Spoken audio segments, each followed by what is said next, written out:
दी छोड़ सतगुरु रामपाल जी परमेश्वर जी की जय हो। सत्साई भाई और बहनों, दया परमपिता परमेश्वर, सारी सृष्टि के रचनहार, कुल मालिक सतगुरु रामपाल जी भगवान की, जिनके विशेष आशीर्वाद से, जिनकी विशेष कृपा दृष्टि से, रहम दृष्टि से आप और हम सभी साध संगति से जुड़े हुए सत्सेवक भाई बहन उनके तत्व ज्ञान को आधार बनाकर निरंतर भक्ति मार्ग पर दृढ़ता के साथ आगे बढ़ पा रहे हैं। भाई और बहनों, ये भक्ति और भगवान नामक जो पुस्तक है, ये पुस्तक उन दृढ़ आत्माओं के तमाम थोड़े बहुत यदि कोई संशय उनके अंदर शेष होंगे, सबको बाहर निकाल फेंकेगी। ये पुस्तक भगत आत्मा को इतना दृढ़ बना देगी कि 21 ब्रह्मांड का स्वामी ज्योति निरंजन भी यदि सतगुरु रामपाल जी परमेश्वर जी के चरणों से दूर करने के लिए लाख प्रयास करे तो भी भगत को उनके चरण कमल से दूर नहीं कर पाएगा। भाई और बहनों, आप और हमारा साध संगति से जुड़े हुए तमाम भाई बहनों का बहुत बड़ा परम सौभाग्य है जो कलयुग की पिछली पीढ़ी में परमेश्वर सतगुरु रामपाल जी ने हमें मनुष्य जन्म दिया, हमें अपनी शरण में लिया और अपने लाखों करोड़ों भक्तों में परमेश्वर ने हमें साध संगति से जोड़ दिया। परमेश्वर ने हमें सतलोक के ट्रेनिंग सेंटर में जोड़ दिया, क्योंकि ये परम सत्य है। आज भले ही अपनी नादानी या ना समझी के चलते कुछ आत्माओं को ये लगता हो कि साध संगति कुछ नहीं है, लेकिन ये उनकी सबसे बड़ी अज्ञानता है। साध संगति ही सतलोक के लिए एकमात्र ट्रेनिंग सेंटर है। यदि आप इस कलयुग की पिछली पीढ़ी में और इसी मनुष्य जन्म में सतलोक जा सकते हैं तो परमेश्वर रामपाल जी के आशीर्वाद से ये जो साध संगतियाँ चल रही हैं, इन साध संगतियों से जुड़कर एक नेक भगत बनकर, मर्यादित भगत बनकर, गुरु भगत बनकर ही आप जी सतलोक के योग्य बन सकते हैं। दूसरा कोई तरीका परमेश्वर जी ने नहीं रखा है। बाकी रही बात राग द्वेष और ईर्ष्या की, तो ये राग द्वेष और ईर्ष्या तो सतगुरु रामपाल जी परमेश्वर जी के साथ में भी सन 1994 से और उससे पहले भी जब वे एक भगत की भूमिका में थे, आदरणीय रामदेवानंद जी को अपना मुंह बोला गुरु बनाकर भक्ति करते थे, उस समय भी सैकड़ों की संख्या में दुश्मन जो लोग संत रामपाल जी से राग द्वेष ईर्ष्या रखते थे।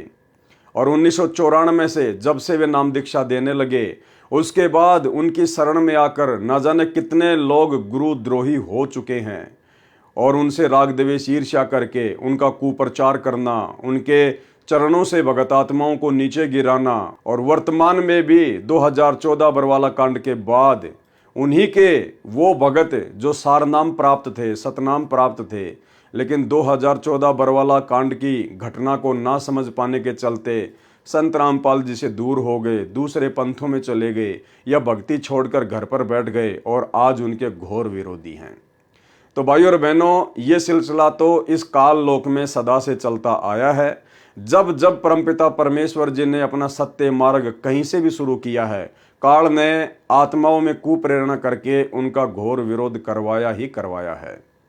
और जब सतगुरु रामपाल जी परमेश्वर अपनी सत आत्माओं में सत्य प्रेरणा करके अपने सत मार्ग को आगे बढ़ाएंगे, जैसे वर्तमान में साध संगति के माध्यम से बढ़ा रहे हैं, तो काल कैसे चुप बैठने वाला है।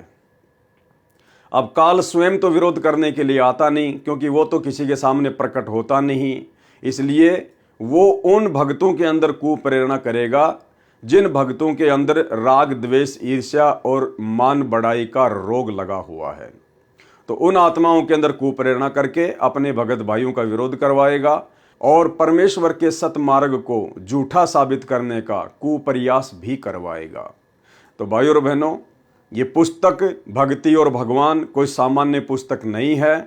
इन पुस्तकों को भगत समाज ने नहीं पढ़ा, नहीं पढ़ता था, इसीलिए परमपिता परमेश्वर जी ने इस 2 कोड़ी के तुच्छ जीव पवन दास को खड़ा किया, निमित्त बनाया, ताकि मैं भी इस पुस्तक को पढ़ूं और आप भाई बहनों को भी इस पुस्तक को पढ़ाऊं। और जो जो गूढ़ रहस्य परमपिता परमेश्वर जी ने इस पुस्तक में छुपा रखे हैं, यानी बहुत सारी भक्ति मार्ग की ऐसी गूढ़ बातें होती हैं जो सतगुरु रामपाल जी परमेश्वर जी अपने सत्संगों में नहीं कह पाते हैं। वो बातें परमेश्वर फिर पुस्तकों में लिख देते हैं। और इसीलिए गुरुदेव भगवान विशेषकर कई बार सत्संगों में जोर देते हैं कि बच्चों, आप पुस्तकें ले जाते हो लेकिन आप पुस्तकों को पढ़ते नहीं हो, आपको पुस्तकें पढ़नी चाहिए। तो परमेश्वर ने दास को निमित्त बनाया, दास को खड़ा किया, और इस पुस्तक के अंदर बहुत सारे गूढ़ रहस्य हैं, बहुत सारे भक्ति मार्ग के राज हैं जो अभी तक संगत नहीं जानती है। परमेश्वर जी ने दया बख्शी दास के ऊपर, और अब इस दास के माध्यम से परमेश्वर भगत समाज तक उन गूढ़ रहस्यों को, उन भक्ति मार्ग के विशेष संदेशों को पहुंचाएंगे। भाइयों और बहनों, परमात्मा चाहते हैं कि सतलोक जाने के मार्ग में ये काल कहाँ कहाँ भगत आत्माओं को तोड़ेगा, कहाँ कहाँ ये आत्माओं के अंदर कुप्रेरणा करके उनको भक्ति मर्यादाओं से नीचे गिराएगा कि ये आत्मा त्रिकुटी तक भी ना पहुंच जाए। आगे की यात्रा तो बहुत दूर की बात है, कहीं ये आत्मा इन कमलों से पार होकर त्रिकुटी तक ना पहुंच जाए, क्योंकि त्रिकुटी पर तो फिर इसे परमात्मा मिल जाएगा, सतगुरु भगवान मिल जाएगा, फिर तो इसे कोई चिंता नहीं, किसी प्रकार की कोई दिक्कत नहीं। लेकिन ये आत्मा त्रिकुटी तक ना पहुंच जाए, त्रिकुटी तक पहुंचने के योग्य ना बन जाए, उसके लिए ये काल हर प्रकार से जो कुप्रयास कर सकता है, साम दाम दंड भेद से कोई भी घटिया नीति अपना सकता है, वो अपनाएगा। और सतगुरु रामपाल जी भगवान भी यही चाहते हैं कि मैं अपने तत्व ज्ञान से, आध्यात्मिक ज्ञान से अपनी आत्माओं को इस कदर भक्ति के रंग में रंग दूं, अगर 21 ब्रह्मांड का स्वामी ज्योति निरंजन भी धरती पर उतर कर आए तो मेरी आत्माओं को भ्रमित ना कर पाए। और ये विशेष दया, ये परम सौभाग्य परमेश्वर ने अपने सत्सेवक बच्चों के ऊपर बख्शा है, जो पिछले 8-9 वर्षों से लगातार साध संगति से जुड़कर भक्ति मार्ग के गूढ़ रहस्यों को समझते जा रहे हैं। भाइयों और बहनों, इस पुस्तक भक्ति और भगवान का एक पार्ट जो कि भूमिका के अंतर्गत था, आप जी देख चुके हैं, बहुत सारी बातें आपको समझ में आ गई होंगी। अब ये इस पुस्तक भक्ति और भगवान का दूसरा पार्ट है। और भाइयों और बहनों, परमात्मा इस पार्ट में हमें समझाएंगे कि गुरुद्रोही कौन होता है, गुरुद्रोही की क्या परिभाषा होती है, गुरुद्रोही के क्या लक्षण होते हैं, और कब और कैसे सतगुरु अपने भगत को गुरुद्रोही घोषित करता है। 650 साल पहले परमात्मा ने एक वैश्या को, जो पहले वैश्या कर्म करती थी, गणिका कर्म करती थी, जब उस बहन को ज्ञान हुआ, सत्संग सुना, तो उसने परमेश्वर जी से उपदेश ले लिया। वो भगतमती बन गई, परमेश्वर की शिष्या बन गई। लेकिन संगत अभी भी उसे वैश्या ही मान रही थी, उसे गणिका ही मान रही थी, उससे राग द्वेष ईर्ष्या करती थी, लड़ती थी, झगड़ती थी, भला बुरा कहती थी कि आश्रम में मत आया कर, तू गुरुजी को बदनाम करवाएगी। और फिर परमेश्वर ने उसी गणिका बहन को निमित्त बनाकर, जिस गणिका को हे दृष्टि से देखा जाता था, उसी को खड़ा करके, उसी को निमित्त बनाकर परमेश्वर ने उन 64 लाख भगतों की परीक्षा ली, और 64 के 64 लाख भगत फैल हो गए। उस गणिका बहन को तो परमेश्वर जी ने स्वर्ग में बैठा दिया, चमरा जुल्हा तर गए और छिपा नाई रे, गणिका चढ़ी विमान में सुरगापुर धाई रे। और बाकी जो 64 लाख अपने आप को डेढ़ सियाणे समझ रहे थे, परमेश्वर ने उनको बार बार माँ के गर्भ में जन्म दिया, उनको माँ के गर्भ में नरक कुंड भोगने के लिए बाध्य किया। तो भाइयों और बहनों, ठीक इसी प्रकार परमात्मा आज धरती पर है, और वही परमात्मा कबीर साहिब है, तो परीक्षा भी वही होंगी, लीला भी वही होंगी। थोड़ा बहुत जो प्रारूप है वो अवश्य बदल जाएगा। अब ऐसा नहीं है कि वर्तमान में भी परमात्मा कोई हाथी किराए पर लेंगे और किसी को हाथी पर बैठा कर फिर भक्तों की परीक्षा लेंगे। वो समय कुछ और था, आज समय कुछ और है। देश काल और परिस्थितियों के अनुसार परमात्मा अपने भक्तों की समय समय पर परीक्षा लेते हैं। वर्तमान जो समय है भक्तों की परीक्षा का, जितने भी भगत परमेश्वर ने सन 1994 से लेकर 2014 तक इकट्ठे किए, उन भक्तों की परीक्षा सन 2014 बरवाला कांड से लेकर वर्तमान समय तक निरंतर जारी है। और सौभाग्य है मुझ पवन दास का, जो परमेश्वर ने उन तमाम लाखों भक्तों की परीक्षा के लिए मुझ 2 कोड़ी के नीच तुच्छ प्राणी पवन दास को निमित्त बनाया। क्यों? क्योंकि संगत एक गुरुद्रोही की परिभाषा नहीं समझ पाई। 30 वर्षों से सतगुरु के सत्संग सुनकर संगत गुरुद्रोही किसे कहते हैं, गुरुद्रोही के लक्षण क्या होते हैं, गुरुद्रोही के कर्म क्या होते हैं, संगत नहीं समझ पाई। तो भाई और बहनों, ये भक्तों की परीक्षा थी 2014 बरवाला कांड के बाद से। और क्यों परमेश्वर ने मुझ 2 कोड़ी के तुच्छ प्राणी पर इतनी बड़ी मेहर की, दया की? परमेश्वर जी ने सतलोक आश्रम मैनेजमेंट हरियाणा के कहने पर, अपने कलयुगी बेटा बेटी भाई बंधु रिश्तेदारों के कहने पर, उनकी शिकायतों पर क्यों मुझ पवन दास को अपनी ऑडियो में, वीडियो में गुरुद्रोही घोषित किया? इसके पीछे बहुत सारे गहरे रहस्य हैं, राज हैं। आने वाले समय में ये घटनाएं इतिहास बनेंगी। आने वाले हजारों वर्षों तक जो सतगुरु रामपाल जी परमेश्वर जी का ये सतज्ञान धरती पर चलेगा। आने वाली आत्माएं इस पवन दास को आधार बनाकर, इस पवन दास के ऊपर परमेश्वर ने जो एक फिल्म बना दी है गुरुद्रोही वाली, इस गुरुद्रोही वाली फिल्म को देखकर आने वाली आत्माएं भक्ति मार्ग पर सावधान होंगी। तो भाई और बहनों, 2014 बरवाला कांड के उपरांत इतने वर्षों के बाद अब गुरुद्रोही शब्द की क्या परिभाषा है, गुरुद्रोही के क्या लक्षण होते हैं, गुरुद्रोही कौन होता है, ये पवन दास गुरुद्रोही है या गुरुमुखी है, ये बात भी परमात्मा इस लाखों की संगत तक इस पवन दास को निमित्त बनाकर ही संदेशा भिजवाएंगे। इस वीडियो के माध्यम से, भक्ति और भगवान पुस्तक के माध्यम से। आज ये दूसरे नंबर का वीडियो उसी टॉपिक पर है कि आज से पहले कितने लोग गुरुद्रोही हो चुके हैं, उन लोगों में क्या क्या लक्षण थे जिससे उनको गुरुद्रोही कहा जा सकता है, और क्यों सतगुरु रामपाल जी परमेश्वर जी ने उनको गुरुद्रोही घोषित किया। भाई और बहनों, बाकी बातें हम इस वीडियो के लास्ट में करेंगे। उससे पहले हमने आज ये समझना पड़ेगा, इस पुस्तक के माध्यम से सतगुरु रामपाल जी परमेश्वर जी हमें समझाना चाह रहे हैं कि भाई गुरुद्रोही की परिभाषा क्या होती है, गुरुद्रोही के क्या लक्षण होते हैं। और तुम नादान संगत वालों ने बिना सोचे समझे किसी के भी कहने से तुमने किसको गुरुद्रोही मान लिया, और असल में संगत में गुरुद्रोही वाले कर्म कौन कर रहा है।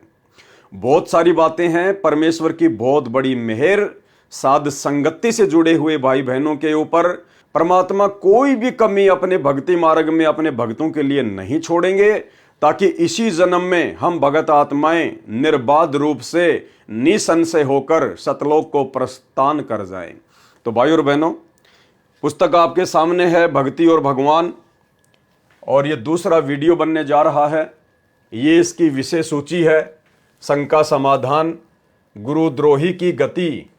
1 नंबर पर है भगत संजय उर्फ कृष्णदास गुरुद्रोही का पोल खाता। तो आज हम 1 नंबर पॉइंट से शुरू करेंगे कि परमेश्वर हमें गुरुद्रोही के विषय में क्या बताना चाहते हैं, क्या समझाना चाहते हैं, जिसको संगत 2014 बरवाला कांड के बाद से समझ नहीं पाई।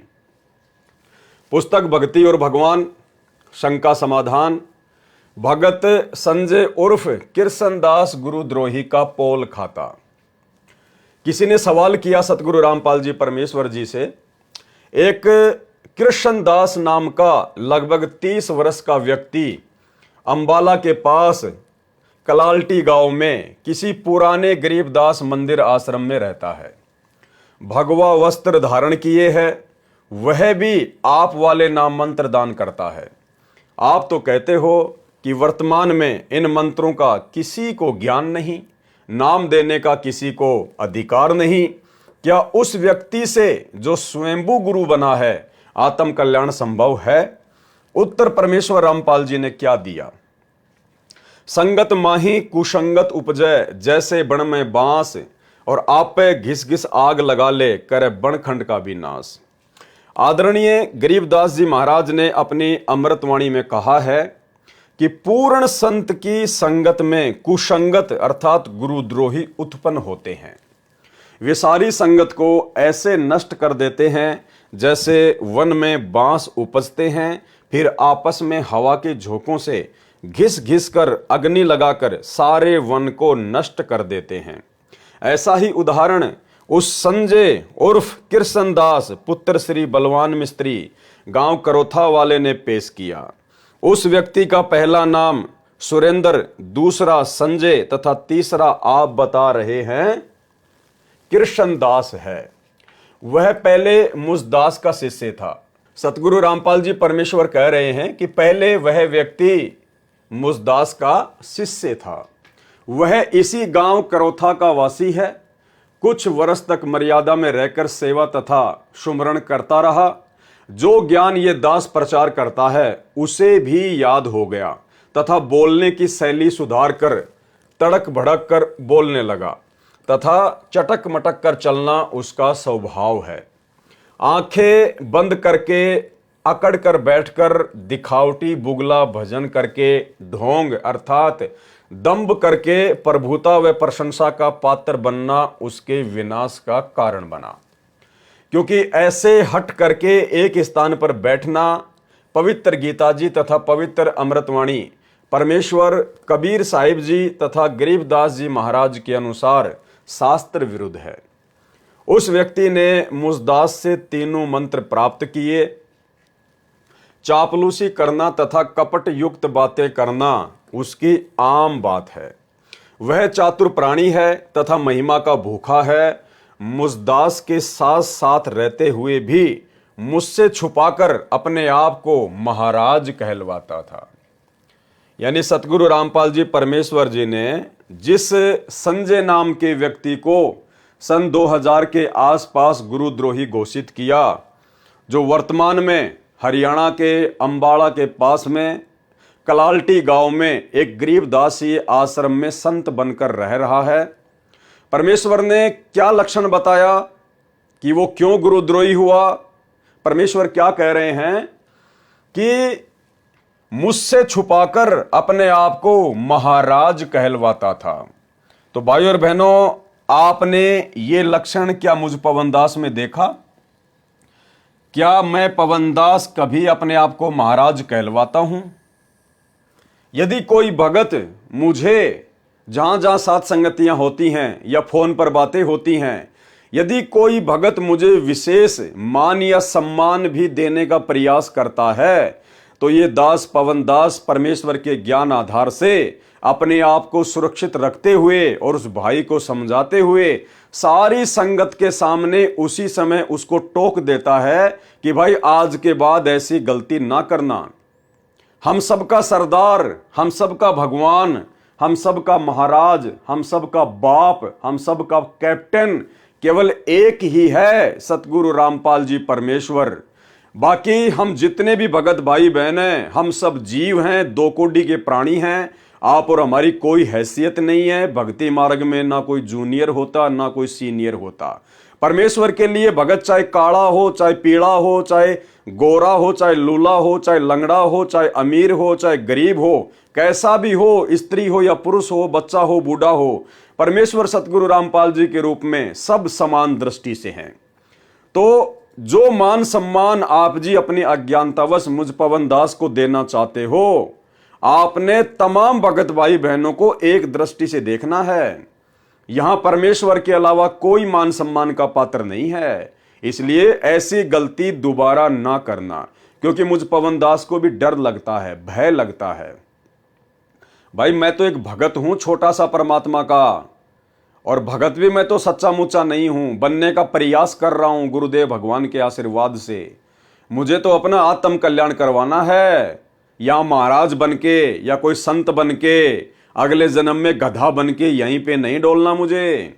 इसलिए दास भी डरता है और भाई बहनों को भी साथ संगति के माध्यम से सावधान करता है कि खबरदार, अगर आज के बाद अपने गुरुदेव भगवान के अलावा किसी को भी विशेष सम्मान के योग्य समझा तो अन्यथा परमेश्वर तुरंत अपने चरणों से नीचे गिरा देंगे।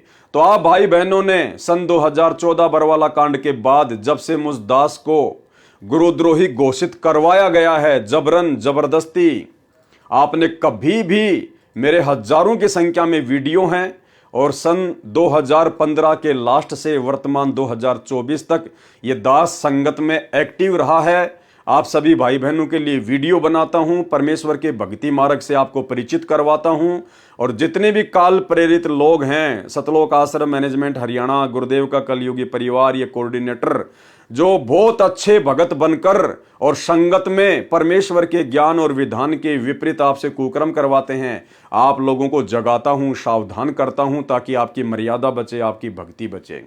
तो आपने पिछले 9-10 वर्षों में मुझ दास के मुख से कभी भी नहीं सुना होगा कि भाई आप मुझे संत कहिए, आप मुझे छोटा महाराज कहिए, आप मुझे भगवान कहिए, या हमने कोई आश्रम खोलना है, या हमने कोई संत की पदवी प्राप्त करनी है। आपको इस प्रकार की कोई भी घटिया बातें जो एक गुरुद्रोही व्यक्ति में होती हैं, आपको कहीं भी नजर नहीं आएंगी।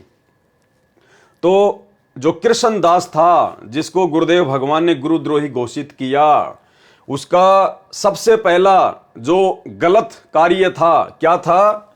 मुझसे छुपाकर अपने आप को महाराज कहलवाता था।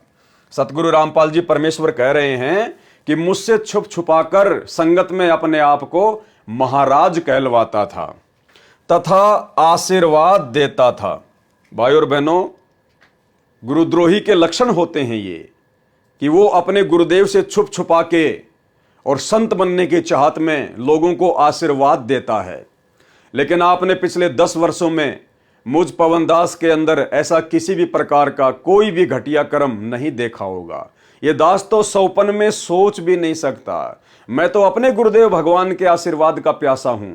मैं दो कुंडी का जीव, मूर्ख प्राणी, जड़मती प्राणी, मेरी क्या औकात, मैं किसी को आशीर्वाद दे सकूं, मेरी क्या हैसियत। तो भाई और बहनों, ये घटिया कर्म ना दास ने कभी किया और ना कभी दास ने सौपन में सोचा, और ना दास ऐसा कभी सोच सकता है। तो जिस व्यक्ति को गुरुदेव ने गुरुद्रोही घोषित किया, उसमें दूसरा लक्षण क्या था? वो व्यक्ति आशीर्वाद भी देता था भगत समाज को। क्योंकि सतगुरु रामपाल जी परमेश्वर जी ने सन 1994 में अपने भक्ति मार्ग की शुरुआत की थी। भाई और बहनों, उस समय परमेश्वर इतने सारे प्रमाण जो वर्तमान में उन्होंने दिखा दिए हैं, हमारी आत्मा को दृढ़ कर दिया है। गीता, वेद, कुरान, पुराण, बाइबल, अन्य संत महात्माओं की पुस्तकें, उनके सत्संगों में उनके विचार कि अध्यात्म से उनकी बातें कितनी मेल खाती हैं, सत्य क्या है। उसके बावजूद आदरणीय गरीबदास जी का सूक्ष्म वेद और कबीर सागर, यानी परमेश्वर ने वर्तमान में तो कोई कमी नहीं छोड़ी है। लेकिन जिस समय गुरुदेव भगवान ने अपने मार्ग की शुरुआत की थी, उस समय परमात्मा ने ये तमाम सबूत, ये प्रमाण, एविडेंस शास्त्रों से नहीं दिखाए थे, जिस कारण से संगत इतनी परिपक्व नहीं हो पाई थी, जिसका फायदा काल प्रेरणा से काल ने अपने एजेंट संगत में भेजे। जिस प्रकार ये कृष्णदास, इस प्रकार के लोगों को काल ने संगत में भेजा अन्य भगत भाई बहनों की आस्था को तोड़ने के लिए, उनकी मर्यादाओं को तुड़वाने के लिए। तो वो व्यक्ति अपने ही भगत भाई बहनों को अपने आप को संत समझकर, महाराज समझकर उनको आशीर्वाद दिया करता था। और ज्ञानहीनता में, नादानी में वो भगत आत्माएं भी जो थोड़ी बहुत थी, वो आत्माएं उससे आशीर्वाद भी लिया करती थी। तो भाई और बहनों, ये वीक पॉइंट हैं। ये जो पुस्तक है भक्ति और भगवान, जिसका विशेष जिक्र गुरुदेव भगवान ने किया है आप और हमारे पढ़ने के लिए, तो साथ साथ में परमात्मा चाहते हैं कि हम इन सभी पॉइंटों से भली भांति परिचित हो जाएं कि आपके गुरुजी के अलावा इस सृष्टि में दूसरा कोई महाराज कहलाने का अधिकारी नहीं है। इनकी शरण के अलावा जितने भी लोग हैं, जितने भी साधु संत महात्मा हैं, वो चाहे लाख अपने आप को महाराज कहें, हमें कोई फर्क नहीं पड़ता। लेकिन परमेश्वर सतगुरु रामपाल जी से उपदेश लेने के बाद यदि इनका कोई भगत अपने आप को महाराज कहलवाता है या भक्तों को आशीर्वाद देता है, तो समझ लेना वो पक्का काल का एजेंट है, काल का दूत है, पक्का गुरुद्रोही है। ऐसे आत्माओं से हमने विशेष तौर पर सावधान रहना है। तो 2 लक्षण आपने देख लिया। तीसरा लक्षण गुरुद्रोही का, तथा कहता था कि मैंने तुम्हारे घर पर भोग लगाया था, इसलिए तुम्हें लाभ हुआ। भोग लगाने का मतलब वो 3 दिन का पाठ करता था। आदरणीय गरीबदास जी महाराज जी के सदग्रंथ साहिब को ले जाकर, और जो नादान भगत थे उनके घरों पर जाकर 3 दिन तक वो महाराज बनकर, संत बनकर आदरणीय गरीबदास जी की वाणियों का पाठ किया करता था और कहता था कि मैंने तुम्हारे घर पर पाठ किया है, मैंने तुम्हारे घर पर आदि अंत का भोग लगाया है, इसलिए तुम्हें तमाम लाभ हो रहे हैं। तो ये तीसरी पहचान तो भाई और बहनों हम तो सोच भी नहीं सकते। हम सत्सेवक तो उल्टा सतलोक आश्रम मैनेजमेंट हरियाणा के द्वारा, गुरुदेव के कलयुगी परिवार के द्वारा, आज गुरुदेव भगवान की गैर हाजिरी में धर्म को धंधा बनाकर जगह जगह आश्रम खोलकर इन पत्थरों में पैसा बर्बाद करवाकर जिस प्रकार से ये पाठ शुरू किए हैं, हम तो इनका विरोध कर रहे हैं ज्ञान आधार से कि पाठ करने के अधिकारी तो केवल सतगुरु रामपाल जी परमेश्वर जी हैं या उनकी आज्ञा से ही कोई भगत पाठ पर बैठ सकता है। तो हम तो उल्टा ज्ञान आधार से सतलोक आश्रम मैनेजमेंट हरियाणा के पाखंड का विरोध कर रहे हैं, भला हम कहां पाठ करने वाले हैं। तो ये तीसरा कुलक्षण गुरुद्रोही का, वो जगह जगह जाकर भक्तों के घरों पर भोग लगाया करता था तथा कहता था कि मैंने तुम्हारे घर पर भोग लगाया था इसलिए तुम्हें लाभ हुआ है। जबकि संत रामपाल जी की लाखों करोड़ों की संगत में से कोई भी व्यक्ति यह कहने का साहस नहीं कर सकता कि पवन दास ने हमारे घर पर आकर आदरणीय गरीबदास जी महाराज जी का वो 24,000 वाणियों वाला सदग्रंथ साहिब लेकर और हमारे घर पर बैठकर 3 दिन तक पाठ किया और भोग लगाया।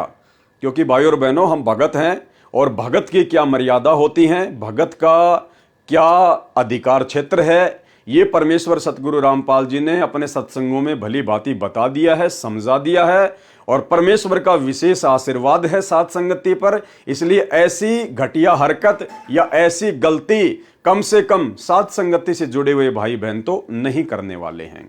तो 3 लक्षण आपने देख लिए भाई और बहनों। यदि संगत में कोई भगत इस प्रकार की घटिया हरकत करता है, आपके घर पर आकर पाठ करने की सलाह देता है और आदरणीय गरीबदास जी महाराज जी के सदग्रंथ को पढ़ता है और भोग लगाने की बात कहता है, तो समझ लेना वो पक्का काल का दूत है, पक्का गुरुद्रोही है और आपको परमात्मा से दूर करने का काल प्रेरणा से षड्यंत्र रच रहा है। एक सेवक ने मुझे बताया, यानी सतगुरु रामपाल जी परमेश्वर जी कह रहे हैं कि एक सेवक ने मुझे बताया कि ये संजय कहता है कि मैं जिसके भोग लगाता हूं उसी को लाभ होता है। इस दास ने उस सेवक की बात पर विश्वास नहीं हुआ, सोचा इनकी आपस में अनबन हो गई होगी, इसलिए ऐसे अच्छे भगत की निंदा कर रहा है। ऐसी ऐसी कई सेवकों की शिकायतें सुनी तो भी विशेष ध्यान नहीं दिया। क्या कह रहे हैं सतगुरु रामपाल जी परमेश्वर कि फिर एक भगत ने आकर मुझे कहा कि जी ये संजय ऐसे ऐसे घटिया काम कर रहा है, तो गुरुदेव ने कहा कि मैंने कोई विशेष ध्यान नहीं दिया। उसके बाद और भी बहुत सारे भक्तों ने कहा कि जी वो ऐसे ऐसे उल्टे काम कर रहा है, तो गुरुदेव कह रहे हैं तो भी मैंने कोई विशेष ध्यान नहीं दिया कि हो सकता है आपस में भक्तों की अनबन होगी और एक दूसरे की निंदा चुगली कर रहे होंगे। भाई और बहनों, ये जो वीडियो बनने जा रहा है और जब ये गुरुद्रोही वाली बात पूरी हो जाएगी, अंत में चाहे एक वीडियो बने या 2 वीडियो बने, तब आप भाई बहनों की आंखें खुल जाएंगी पूरी तरह से कि हां वास्तव में गुरुद्रोही क्या होता है और मुझ पवन दास को कैसे सतलोक आश्रम मैनेजमेंट हरियाणा के मात्र एक बार ही कहने से, केवल पहली शिकायत में ही, और वो भी झूठी शिकायत है। क्योंकि बरवाला कांड के बाद हम सत्सेवकों ने देखा कि गुरुजी का परिवार काल प्रेरित होकर और धर्म को धंधा बनाकर और भगत समाज को गुरुदेव के सत्संगों के विरुद्ध चला रहा है, गुरुदेव की आज्ञाओं के विरुद्ध कुकर्म करवा रहा है। तो हमने इन लोगों का विरोध करना शुरू किया, जो कि एक सच्चे भगत का प्रथम लक्षण है। क्योंकि जिस पाखंड और अज्ञान को समाप्त करने के लिए उसका बाप संघर्ष करते हुए जेल में बैठा है, वो भगत भला कैसे बाहर उसके बाप के मार्ग में, उसके परमेश्वर के मार्ग में, उसके गुरुदेव के भक्ति मार्ग में यदि कोई पाखंड फैलाएगा, अज्ञान का समावेश करना चाहेगा काल प्रेरणा से, तो वो भगत चुप नहीं बैठ सकता। तो हम सत्सेवक चुप नहीं बैठे और हमने उनका विरोध करना शुरू किया प्यार प्रेम से, ज्ञान आधार से। तो इन लोगों को लगा, गुरुदेव के परिवार को लगा कि ये लोग हमारे धार्मिक धंधे में बीच में बाधा पैदा करेंगे। तो काल ने गुरुदेव के कलयुगी परिवार में कुप्रेरणा करके और मुझ पवन दास के प्रति राग द्वेष ईर्ष्या मन में रखते हुए और सतगुरु रामपाल जी परमेश्वर जी को एक आम व्यक्ति मानते हुए, मानुष समझते हुए हिसार जेल में झूठी शिकायतें करनी शुरू कर दी। और पहली ही शिकायत में गुरुदेव भगवान ने अपने मिशन के अकॉर्डिंग, अपनी लीला के तहत, भाई और बहनों, यहां मैं जो ये मिशन शब्द यूज कर रहा हूं कि मुझ पवन दास को गुरुद्रोही घोषित करना मेरे पूज्य गुरुदेव भगवान के द्वारा, ये उनके मिशन का एक मुख्य हिस्सा है, ये उनकी लीला का एक अहम हिस्सा है। ये बातें आपको या तो ये वीडियो समाप्त होने के बाद में समझ में आएंगी या आपको उस समय समझ में आएंगी जब आप स्वयं सतगुरु रामपाल जी परमेश्वर जी के मुख कमल से उनके आने के बाद में इस प्रकार की बातें सुनेंगे। लेकिन उस समय बहुत देर हो चुकी होगी, आपका सारा भक्ति धन काल प्रेरणा से उनका परिवार बर्बाद करवा चुका होगा। तो मुझ पवन दास को तो मात्र एक बार की झूठी शिकायत पर ही सतगुरु रामपाल जी परमेश्वर जी ने अपनी लीला के तहत, अपने मिशन के तहत तुरंत गुरुद्रोही घोषित कर दिया, पीला पर्चा निकाल दिया, लेटर लिख दिया। अब यहां आप देखना भाई और बहनों, वही सतगुरु रामपाल जी भगवान जिन्होंने मुझे गुरुद्रोही घोषित किया, और ये वही सतगुरु रामपाल जी परमेश्वर जी हैं जिन्होंने उस संजय नाम के व्यक्ति को, उस कृष्ण नाम के व्यक्ति को गुरुद्रोही घोषित किया। तो गुरुदेव के पास में बहुत सारी शिकायतें गई, एक नहीं, दो नहीं, तीन नहीं, बहुत सारे भक्तों ने जाकर शिकायत की। तो भी गुरुदेव भगवान क्या कह रहे हैं कि मैंने कोई विशेष ध्यान नहीं दिया, और मैंने सोचा कि इतने अच्छे भगत को ये लोग ऐसा कह रहे हैं, जरूर आपस में इनकी कोई अनबन होगी। यानी आप जी सुनते जाना, इस वीडियो को देखते जाना। पवन दास को मात्र पहली शिकायत पर गुरुद्रोही घोषित करना, और इस कृष्ण नाम के व्यक्ति को जो वास्तव में सारे कुक्रम गुरुद्रोही वाले कर रहा था, और इस संजय उर्फ कृष्ण दास नाम के व्यक्ति को गुरुद्रोही घोषित करने में सतगुरु रामपाल जी परमेश्वर जी के द्वारा साल भर का समय लिया गया। और सैकड़ों की संख्या में भक्तों की शिकायतें सुनने के बाद तो ये आपको समझ में आएगा कि गुरुद्रोही क्या होता है। और पवन दास को पूज्य गुरुदेव भगवान ने अपनी लीला के तहत क्यों गुरुद्रोही घोषित किया, और इस संजय दास को, इस कृष्ण दास को क्यों सैकड़ों शिकायतें जानने के बाद भी गुरुद्रोही घोषित नहीं किया। अंत में जब गुरुदेव ने अपनी आंखों से देख लिया, तब जाकर उसको गुरुद्रोही घोषित किया, और उसके बाद भी उसको रोकने का प्रयास किया, उसको भगत बनाने का प्रयास किया। आप देखते जाइएगा भाई और बहनों। एक सेवक ने मुझे बताया कि यह संजय कहता है कि मैं जिसके भोग लगाता हूं उसी को लाभ होता है।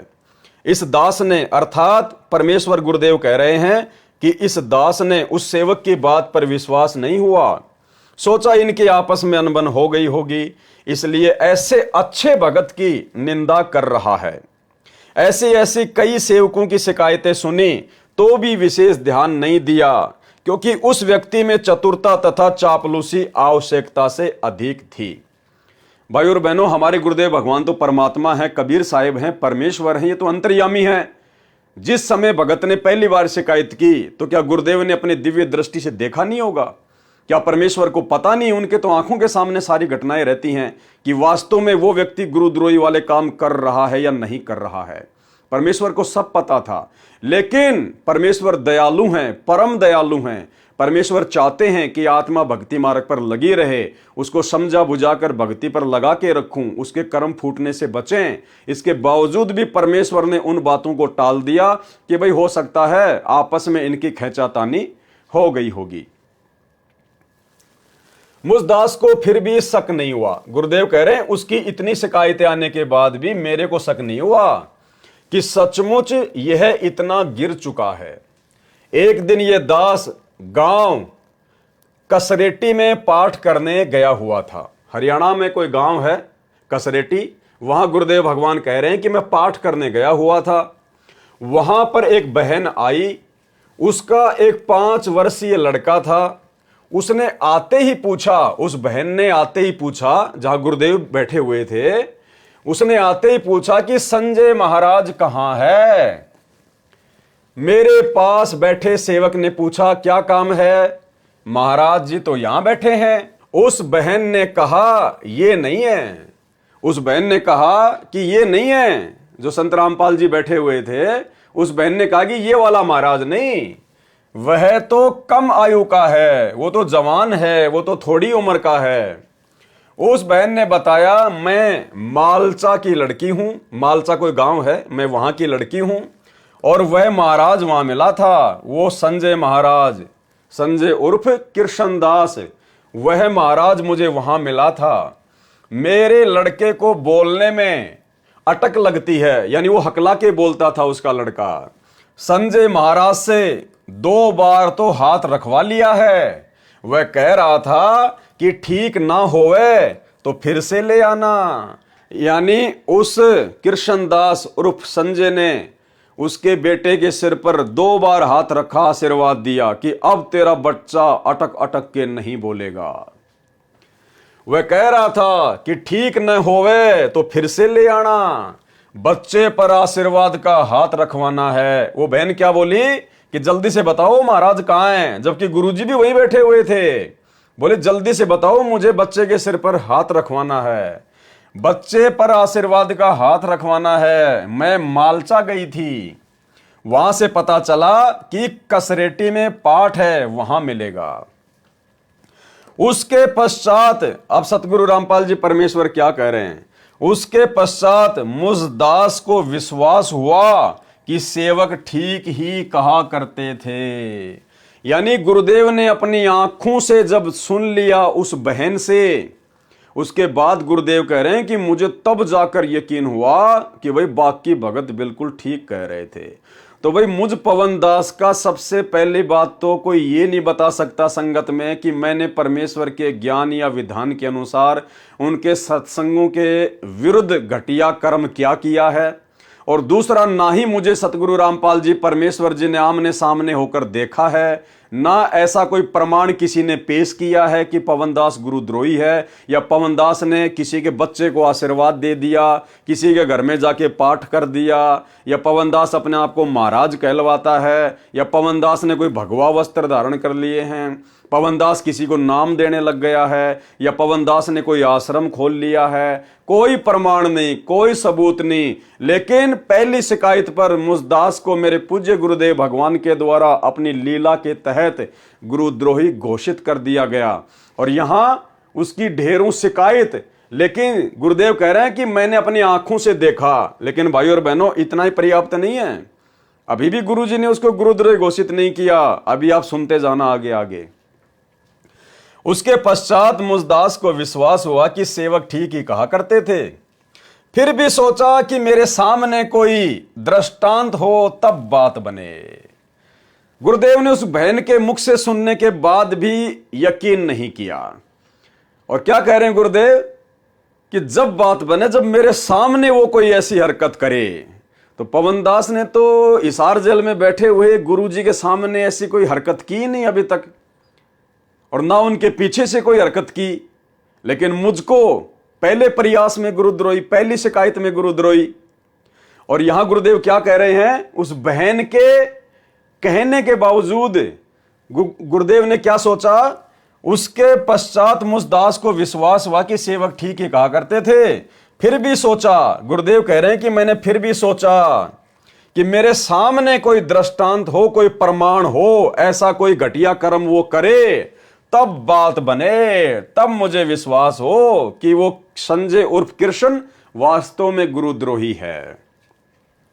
एक दिन यह दास गांव बामड़ोला में एक पाठ पर गया हुआ था। गुरुदेव हरियाणा के गांव बामड़ोला में पाठ पर गए हुए थे। वहां एक लड़की को दौरे पड़ते थे। मुझदास से उपदेश लेने के पश्चात उस लड़की के दौरे कबीर देव की शक्ति से ठीक हो गए।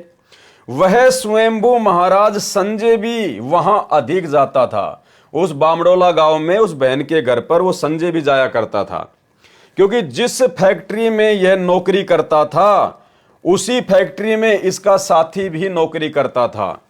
उस साथी की रिश्तेदारी गांव बामड़ोला में थी, जिस कारण से ये वहां अधिक जाया करता था संजय। उस लड़के ने मुझे नहीं देखा था और शीघ्रता से उस नकली को दंडवत प्रणाम किया। यानी जब गुरुजी बामडोला में पाठ पर गए हुए थे तो वहां पर ये संजय भी बैठा हुआ था गुरुजी के पास में, ये कृष्णदास उर्फ संजय। अब वो एक बहन आई और उस बहन ने तुरंत उस संजय को, छोटे महाराज को दंडवत प्रणाम किया और उसने भी आशीर्वाद दे दिया यूं यूं करके। अब गुरुजी ने अपनी आंखों से देख लिया, गुरुजी ने अपनी आंखों से देख लिया, लेकिन फिर भी गुरुद्रोही घोषित नहीं किया और मुझ पवनदास को केवल एक झूठी शिकायत पर गुरुद्रोही घोषित कर दिया। यह बहुत बड़ी लीला है परमात्मा की, आप देखते जाना आगे क्या कह रहे हैं परमात्मा। उस लड़के ने मुझे नहीं देखा, सतगुरु रामपाल जी भगवान कह रहे हैं कि उस बहन ने मुझे नहीं देखा कि भाई यहां पे गुरुजी भी बैठे हुए हैं, और जल्दी से उस नकली को, उस कृष्ण उप संजय को दंडवत प्रणाम किया। ये दास देखता ही रह गया। गुरुजी कहते हैं मैं तो आंखें फाड़ के देखता ही रह गया। जब नकली महाराज संजय ने उसको मेरे सामने ही आशीर्वाद का हाथ किया, गुरुजी के सामने ही उस संजय और कृष्णदास ने यूं हाथ करके उसको आशीर्वाद दिया कि ले ले आशीर्वाद। मेरे पूज्य गुरुदेव जी के सतलोक गमन के पश्चात इस कृष्णदास उर्फ संजय को पंजाब में कस्बा तलवंडी भाई जिला फिरोजपुर में बने आश्रम में देखभाल व सेवा के लिए छोड़ रखा था। गुरुदेव भगवान कह रहे हैं कि मेरे गुरुदेव के सतलोक जाने के बाद, यानी दादा गुरुदेव के सतलोक जाने के बाद, सतगुरु रामपाल जी परमेश्वर जी ने इस कृष्ण उर्फ संजय को उस आश्रम में जहां पे दादा गुरुजी रहते थे वहां पर देखभाल के लिए, छोटी मोटी सेवाओं के लिए छोड़ रखा था। वहां भी स्वयंभू महाराज बन बैठा, उस आश्रम में भी वो स्वयंभू महाराज बन बैठा। मुझ दास द्वारा भरी कैसेटों को सुनकर स्वयं प्रचारक बन गया। वहां की सारी संगत इसे महाराज जी कहकर पुकारती थी। वहां की सारी संगत और उस कृष्णदास उर्फ संजय को महाराज जी कहकर पुकारती थी तथा दंडवत प्रणाम करती थी और ये उन्हें आशीर्वाद देता था। भाई मुझ पवनदास में तो ऐसा कोई लक्षण किसी ने देखा ही नहीं, बार बार बोलने की आवश्यकता भी नहीं है। तो सारे कुकर्म गुरुद्रोही वाले उसने शुरू कर रखे थे। ये दास रामपाल दास वहां पर केवल 1 या 2 रोज जा पाता था, क्योंकि हरियाणा में पाठों की भरमार चल रही थी। 2 साल के बाद मुझे पता चला, 2 साल के बाद भाई और बहनों, मुझे तो पहले दिन गुरुद्रोही, पहली शिकायत पे गुरुद्रोही, और यहां गुरुदेव के पास में बहुत सारी शिकायतें आ गई। गुरुजी ने अपनी आंखों से देख लिया कि भगत इसको दंडोत कर रहे हैं, ये भगतों को आशीर्वाद दे रहा है, और दादा गुरुजी के आश्रम में भी बैठकर अपने आप को महाराज कहलवाता है। और 2 साल बीत गई, 2 साल, लेकिन गुरुजी ने उसको गुरुद्रोही घोषित नहीं किया। वहां की सारी संगत इसे महाराज जी कहकर पुकारती थी तथा दंडवत प्रणाम करती थी और ये उन्हें आशीर्वाद देता था। ये दास रामपाल दास वहां पर केवल 1 या 2 दिन जा पाता था, क्योंकि हरियाणा में पाठों की भरमार चल रही थी। 2 वर्ष के बाद मुझे पता चला, 2 साल के बाद मुझे पता चला कि यह नादान अपने आप को महाराज कहलवाता है तथा आशीर्वाद भी देता है। तब सारी संगत को समझाया, तब इसे भगत जी कहने लगे। यानी गुरुजी ने संगत को समझाया कि भाई ये महाराज नहीं है, ये तो अपने आप को झूठ में महाराज कहलवाता है। तब जाकर संगत उसको भगत कहने लगी, भगत जी कहने लगी महाराज से। कुछ दिनों बाद जो इसे महाराज कहते थे, इस नकली महाराज की वास्तविकता का ज्ञान हुआ कि यह तो चुगलखोर है तथा इसमें कपट का अंत नहीं है, और पूजा के रुपयों में भी हेरा फेरी करता है। अपने छोटे भाई की तलवंडी में फर्नीचर की दुकान भी खुलवा दी है। तब वहां की संगत ने एक अन्य पुजारी लाकर छोड़ा। ये दास सत्संग करने गया, कहां पर? दादा गुरुदेव के आश्रम में। ये दास सत्संग करने गया तो देखा संगत 2 फाड़ हो चुकी है। यानी भाइयों और बहनों, जो ड्रामे काल प्रेरणा से वर्तमान में चल रहे हैं ये कोई नई बात नहीं है, क्योंकि परमात्मा पहले कह चुके हैं कि पूर्ण परमेश्वर की संगत में गुरुद्रोही पैदा होते हैं। संगत माही कुसंगत उपजय जैसे बन में बांस। काल प्रेरणा से उनके मार्ग को अवरुद्ध करवाने के लिए तो सन 2000 के आसपास, 2000 से पहले भी गुरुदेव भगवान की संगत में दो फाड़ हो चुकी थी। जिस प्रकार वर्तमान में तो ज्ञान आधार से दो फाड़ हैं, और उस समय ये संजय उर्फ कृष्णदास जैसे गुरुद्रोहियों की वजह से संगत दो फाड़ हो चुकी थी। ये दास सत्संग करने गया तो देखा संगत दो फाड़ हो चुकी है, आपस में लड़ने को तैयार हैं। जैसे वीर सिंह बघेल और बिजली खान पठान आपस में लड़ने को तैयार थे, ऐसे संगत आदि संगत तो हो गई संत रामपाल जी की तरफ, और आदि संगत हो गई उस गुरुद्रोही व्यक्ति की तरफ, संजय उर्फ कृष्णदास की तरफ, और मरने मारने को तैयार हो गई कि वो कह रहे हैं कि नहीं ये कृष्णदास असली महाराज है, और बाकी कहने लगे नहीं संत रामपाल जी असली महाराज हैं, और मरने मारने को तैयार हो गए। जबकि भाई और बहनों आज ऐसी स्थिति नहीं है। उस समय तो लोग ज्ञान को नहीं समझ पाए थे, अज्ञानता में, और वर्तमान में तो परमेश्वर जी ने अपने मिशन के तहत ये जो परीक्षा का समय चल रहा है, और परमेश्वर ने ज्ञान आधार से जो दूसरा ग्रुप बनाया है साध संगतियां सत्सेवकों का, भाई और बहनों हम तो मार खाने वाले हैं, हम तो मुकदमे झेलने वाले हैं, हम तो जेल में जाने वाले हैं। हम किसी की तरफ तू करने वाले नहीं हैं। मारना पीटना गाली निकालना ये सारा का सारा ठेका तो काल प्रेरणा से सतलोक आश्रम मैनेजमेंट हरियाणा ने ले रखा है। हम सत्सेवक तो परमेश्वर के ज्ञान आधार से चल रहे हैं। उनके साथ इसी के सामने बातचीत की तो गुरुजी ने उस कृष्णदास के सामने ही और संगत को बैठाकर बातचीत की। तब उन्होंने इसकी ढेर सारी त्रुटियां बताई। तब संगत ने बहुत सारी उसकी त्रुटियां बताई। कुछ संगत इसकी समर्थक भी थी, लेकिन बहुत सारे लोग उस संजय उर्फ कृष्णदास गुरुद्रोही के समर्थन में थी, परंतु ज्यादातर इसके विरुद्ध थे। उसी समय एक संगत के व्यक्ति ने बताया कि यह तो ऐसा चालाक है कि एक बार यहां तलवंडी भाई में, यानी जहां पर दादा गुरुजी का आश्रम था, तलवंडी भाई में म्युनिसिपल कमेटी के चुनाव हुए। दो कैंडिडेट चुनाव लड़ रहे थे।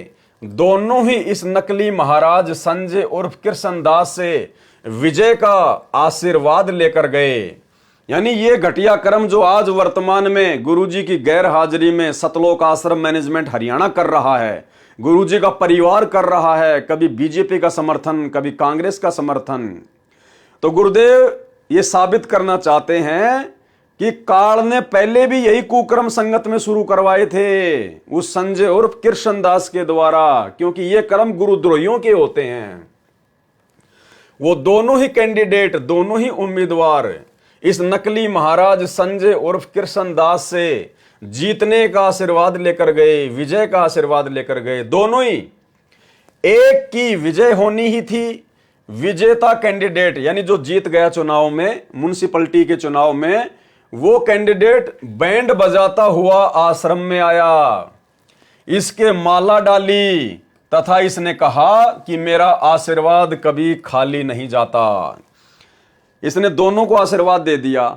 अब जो जीत गया वो बैंड बाजे बजा के और महाराज जी के पास में आया, संजय उर्फ कृष्णदास के गुरुद्रोही के, जिस समय ये संत रामपाल जी का भगत था।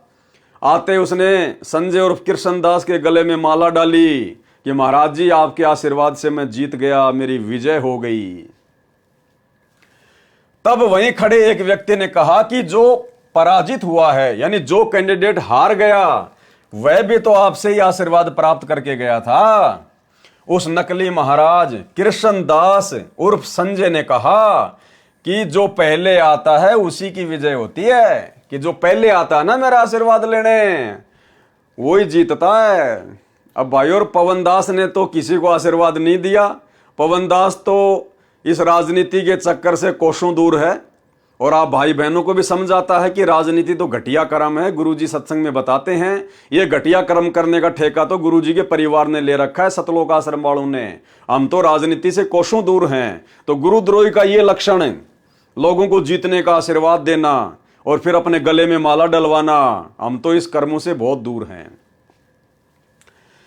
क्या कहा उस संजय और कृष्णदास ने कि जो पहले आता है ना आशीर्वाद लेने, उसी की जीत होती है। उस व्यक्ति ने कहा कि पहले भी वही आया था जो हार गया। उसने कहा कि महाराज जी पहले भी बेचारा वही आया था जो हार गया। अपना सा मुंह बनाकर नकली महाराज नीचे को देखने लगा, फिर वो नीचे गर्दन करके देखने लगा, कोई जवाब नहीं उसके पास। उपरोक्त वार्ता को सुनकर मुसदास को बहुत आश्चर्य हुआ। यानी भगत वहां गुरुजी को उसके काले कारनामे सुना रहे थे, जो कभी सौपन में भी नहीं सोचा था। गुरुजी कह रहे मैंने तो कभी सौपन में भी नहीं सोचा था कि यह आस्तीन का सांप है, यानी ये इतनी बड़ी गलती करेगा। उस दिन वहां एक फिरोजपुर के सेवक के पाठ का आश्रम में भोग इस दास ने लगाया। यानी संगत से इस प्रकार की बातें सुनने के बाद भी कि महाराज जी इसने चुनाव में खड़े हुए कैंडिडेटों को आशीर्वाद दिया, फिर वो जीता, यहाँ आश्रम में आया, इसके गले में माला डाली, बैंड बाजे बजाए, गुरुदेव ने फिर भी उसको गुरुद्रोही घोषित नहीं किया और मुझ पवन दास को पहली बार में झूठी शिकायत में गुरुद्रोही घोषित कर दिया। सुनते जाना। फिर क्या कह रहे हैं गुरुदेव भगवान कि ये सारी बातें सुनने के बाद में फिर हमारे को वहां पर एक पाठ के लिए जाना था फिरोजपुर में। उस दिन वहां एक फिरोजपुर के सेवक के पाठ का आश्रम में भोग इस दास ने लगाया। भोग के पश्चात उपस्थित संगत को रक्षा सूत्र बांधने के लिए इस नकली महाराज संजय और कृष्णदास को कहा। यानी उसके बारे में इतने कुक्रम सुनने के बाद, अपनी आंखों से देखने के बाद भी गुरुजी ने गुरुद्रोही नहीं कहा, बल्कि जब गुरुजी पाठ करने लगे तो संगत के हाथ पर रक्षा सूत्र बांधने की सेवा गुरुजी ने उल्टा उसी कृष्णदास को दे दी और मुझ पवन दास को पहली बार में गुरुद्रोही कर दिया। सुनते जाना भाई और बहनों, यह रक्षा सूत्र बांध रहा था। एक बहन अपने रिश्तेदार को कह रही थी कि जिसने ये पाठ करवाया है ये मेरे फूफा जी हैं, इनकी 65 लाख रुपए की उधार नहीं मिली, क्योंकि उस समय पंजाब में उग्रवाद का जोर था, जिस कारण से ये पागल हो गया था। 5-5 गोलियां नशे की खाता था, तब भी उसे नींद नहीं आती थी। डॉक्टर ने कहा था कि इसकी संभाल रखना, ये आत्महत्या भी कर सकता है। संत रामपाल जी महाराज से उपदेश लिया, उसके बाद बिना किसी दवाई के 10-10 घंटे सोने लगा। 2 महीने में 45 लाख की उधार वापस आ गई। इनके लड़के की शादी को कई वर्ष हो चुके थे। संत रामपाल जी महाराज से नाम प्राप्ति के पश्चात 10वें महीने लड़के की प्राप्ति हुई। यानी वो बहन गुरुजी से उपदेश लेने के बाद में उस घर में क्या क्या लाभ हुए वो बता रही थी। क्या क्या गुण सुनाए संत रामपाल दास जी महाराज के। उन बहनों को ये संजय उर्फ कृष्णदास रक्षा सूत्र बांध रहा था। अब गुरुजी ने इसकी सेवा लगा रखी थी रक्षा सूत्र बांधने की। गुरुजी देखना चाहते थे कितना नीचे गिर सकता है, तो वो उन बहनों के रक्षा सूत्र बांधने लगा और उस बहन का फूफा ही वहां पे पाठ करवा रहा था। तो वो बहन कहने लगी कि पहले मेरा फूफा पागल हो गया था, इसकी 60 लाख रुपए की उधार डूब गई थी, और जब से गुरुजी से नाम लिया इसकी 45 लाख रुपए की उधार भी आ गई, और इसके लड़के को लड़का भी हो गया, यानी इसको पोता भी हो गया 9वें महीने। उन बहनों को ये संजय उर्फ कृष्णदास रक्षा सूत्र बांध रहा था, और मेरी और पीठ थी, गुरुजी की तरफ वो पीठ करके बैठा हुआ था वहीं पास में, बिल्कुल जस्ट इन्हीं के बिल्कुल समीप ये दास खड़ा ये सब वार्ता सुन रहा था। उस समय ये संजय उर्फ कृष्णदास उस बहन से बोला कि तेरे फूफा जी के घर पर आदि अंत का भोग तो मैंने ही लगाया था, इसलिए लड़का हुआ है। यानी गुरुजी वहीं पास में बैठे, गुरुजी सुन रहे सारी बातें कि ये क्या बोलेगा। और जब वो बहन इस प्रकार से अपने गुरुजी की बड़ाई करने लगी संत रामपाल जी की, तो वो क्या बोला पता है? बोले तेरे फूफा जी का दिमाग सेंटर में, और तेरे फूफा जी के पोता इसलिए हुआ है कि उनके घर पे आदि अंत का भोग तो मैं लगा के आया था, पाठ तो मैं ही करके आया था। उस बहन ने कहा कि भगत जी जिस समय आप भोग लगाने गए तब तक उन्होंने टेस्ट करवा लिया था तथा पता लग चुका था कि लड़का है, तभी तो उन्होंने भोग लगवाया था। वह भी गुरुजी से आज्ञा लेकर लगवाया था। ये सारा वृतांत अपने कानों सुनकर ये दास कुछ नहीं बोला। गुरुजी क्या कह रहे हैं कि अपने कानों से ये सारी बातें सुनकर, उस नीच व्यक्ति की सारी बातें सुनकर भी मैं कुछ नहीं बोला और मुझ पवन दास को एक झूठी शिकायत पर गुरुद्रोही घोषित कर दिया। ये बहुत बड़ी लीला है परमेश्वर की, आने वाले समय में आपको पता चलेगा। ये सारा वृतांत अपने कानों सुनकर ये दास कुछ नहीं बोला तथा इसकी कृतज्ञता पर घंटों सोचता रहा। कृतज्ञता मतलब इसकी नीचता पर, इसके घटियापन पर यह दास घंटों बैठकर सोचता रहा। उसी कस्बा तलवंडी भाई के एक व्यक्ति को पता नहीं था कि यह नकली महाराज स्वयंभू बना है। गुरुदेव की ओर से इसे कोई आदेश भोग लगाने या आशीर्वाद देने का नहीं है। उसने मेरे सामने कहा, उस भाई ने, जिसको मालूम नहीं था कि भाई इस संजय को गुरुजी ने आशीर्वाद दे रखा या नहीं दे रखा है, तो वो संजय भी वहीं था और गुरुजी भी वहीं था। तो वो जो नया नया भगत आया था बेचारा, उसने मेरे सामने कहा कि हमारे घर पर संजय महाराज ने भोग लगाया। पहले हमने इनके पैर धोए, चरना अमृत लिया, बहुत अच्छा सत्संग किया। अब उसी समय जहां गुरुजी बैठे हुए थे और वो कृष्ण उर्फ संजय बैठा हुआ था, एक नया भगत आया बेचारा, उसको पता नहीं था कुछ भी। तो उसने कहा कि ओहो, संजय महाराज भी बैठे हैं। और वो फिर गुरुजी को कहने लगा कि गुरुजी, महाराज जी हमारे घर पर भोग लगाने आए थे और हमने इनका चरणामृत पिया, हमने इनको भोग लगाया। उसने मेरे सामने कहा कि हमारे घर पर संजय महाराज ने भोग लगाया, पहले हमने इनके पैर धोए, चरना अमृत लिया, बहुत अच्छा सत्संग किया। ये बात वह नकली सुनकर वहां से उठकर चला गया। अब ये बात सुन के और वो संजय उर्फ कृष्णदास गुरुजी के पास से उठ के चला गया। यानी गुरुजी की आंखों के सामने सारे प्रमाण आते चले गए। बताओ, एक भगत अपने पैर धुलवा रहा है और उस भगत के पैरों का चरणामृत उसी के भगत भाई पी रहे हैं। भाई दास तो कभी सौपन में भी ऐसा घटिया कुकर्म करने की सोच भी नहीं सकता। यदि ऐसा कभी मेरे बुरे बुरे बुरे बुरे प्रारब्ध से ऐसा यदि कभी होना भी हो, तो मैं तो परमात्मा से विनती करता हूं, परमात्मा उस कुकर्म को करने से पहले ही मुझे मौत के घाट उतार देना, लेकिन ऐसा घटिया कर्म आपके इस तुच्छ दो कोड़ी के नीच भगत से ना हो जाए।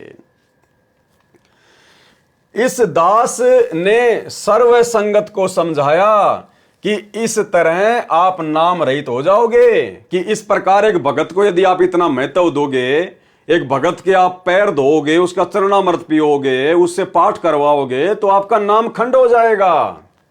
ये तो एक आम सेवक है, ये तो एक सामान्य भगत है, परंतु उसका वहां हर समय आना रहता था। इसने अपना रंग चढ़ाए रखा। मैंने इस नकली को भी समझाया। क्या कह रहे हैं गुरुदेव? यानी गुरुजी ने उसको इतना सब कुछ देख के भी गुरुद्रोही घोषित नहीं किया, बल्कि गुरुजी ने उसको समझाया। क्या समझाया? मैंने इस नकली को भी समझाया। इसने दोबारा नाम भी लिया, इसने अपना नाम भी शुद्ध करा लिया और आगे से गलती न करने का आश्वासन दिया कि गुरुजी मैं आगे से कभी गलती नहीं करूंगा।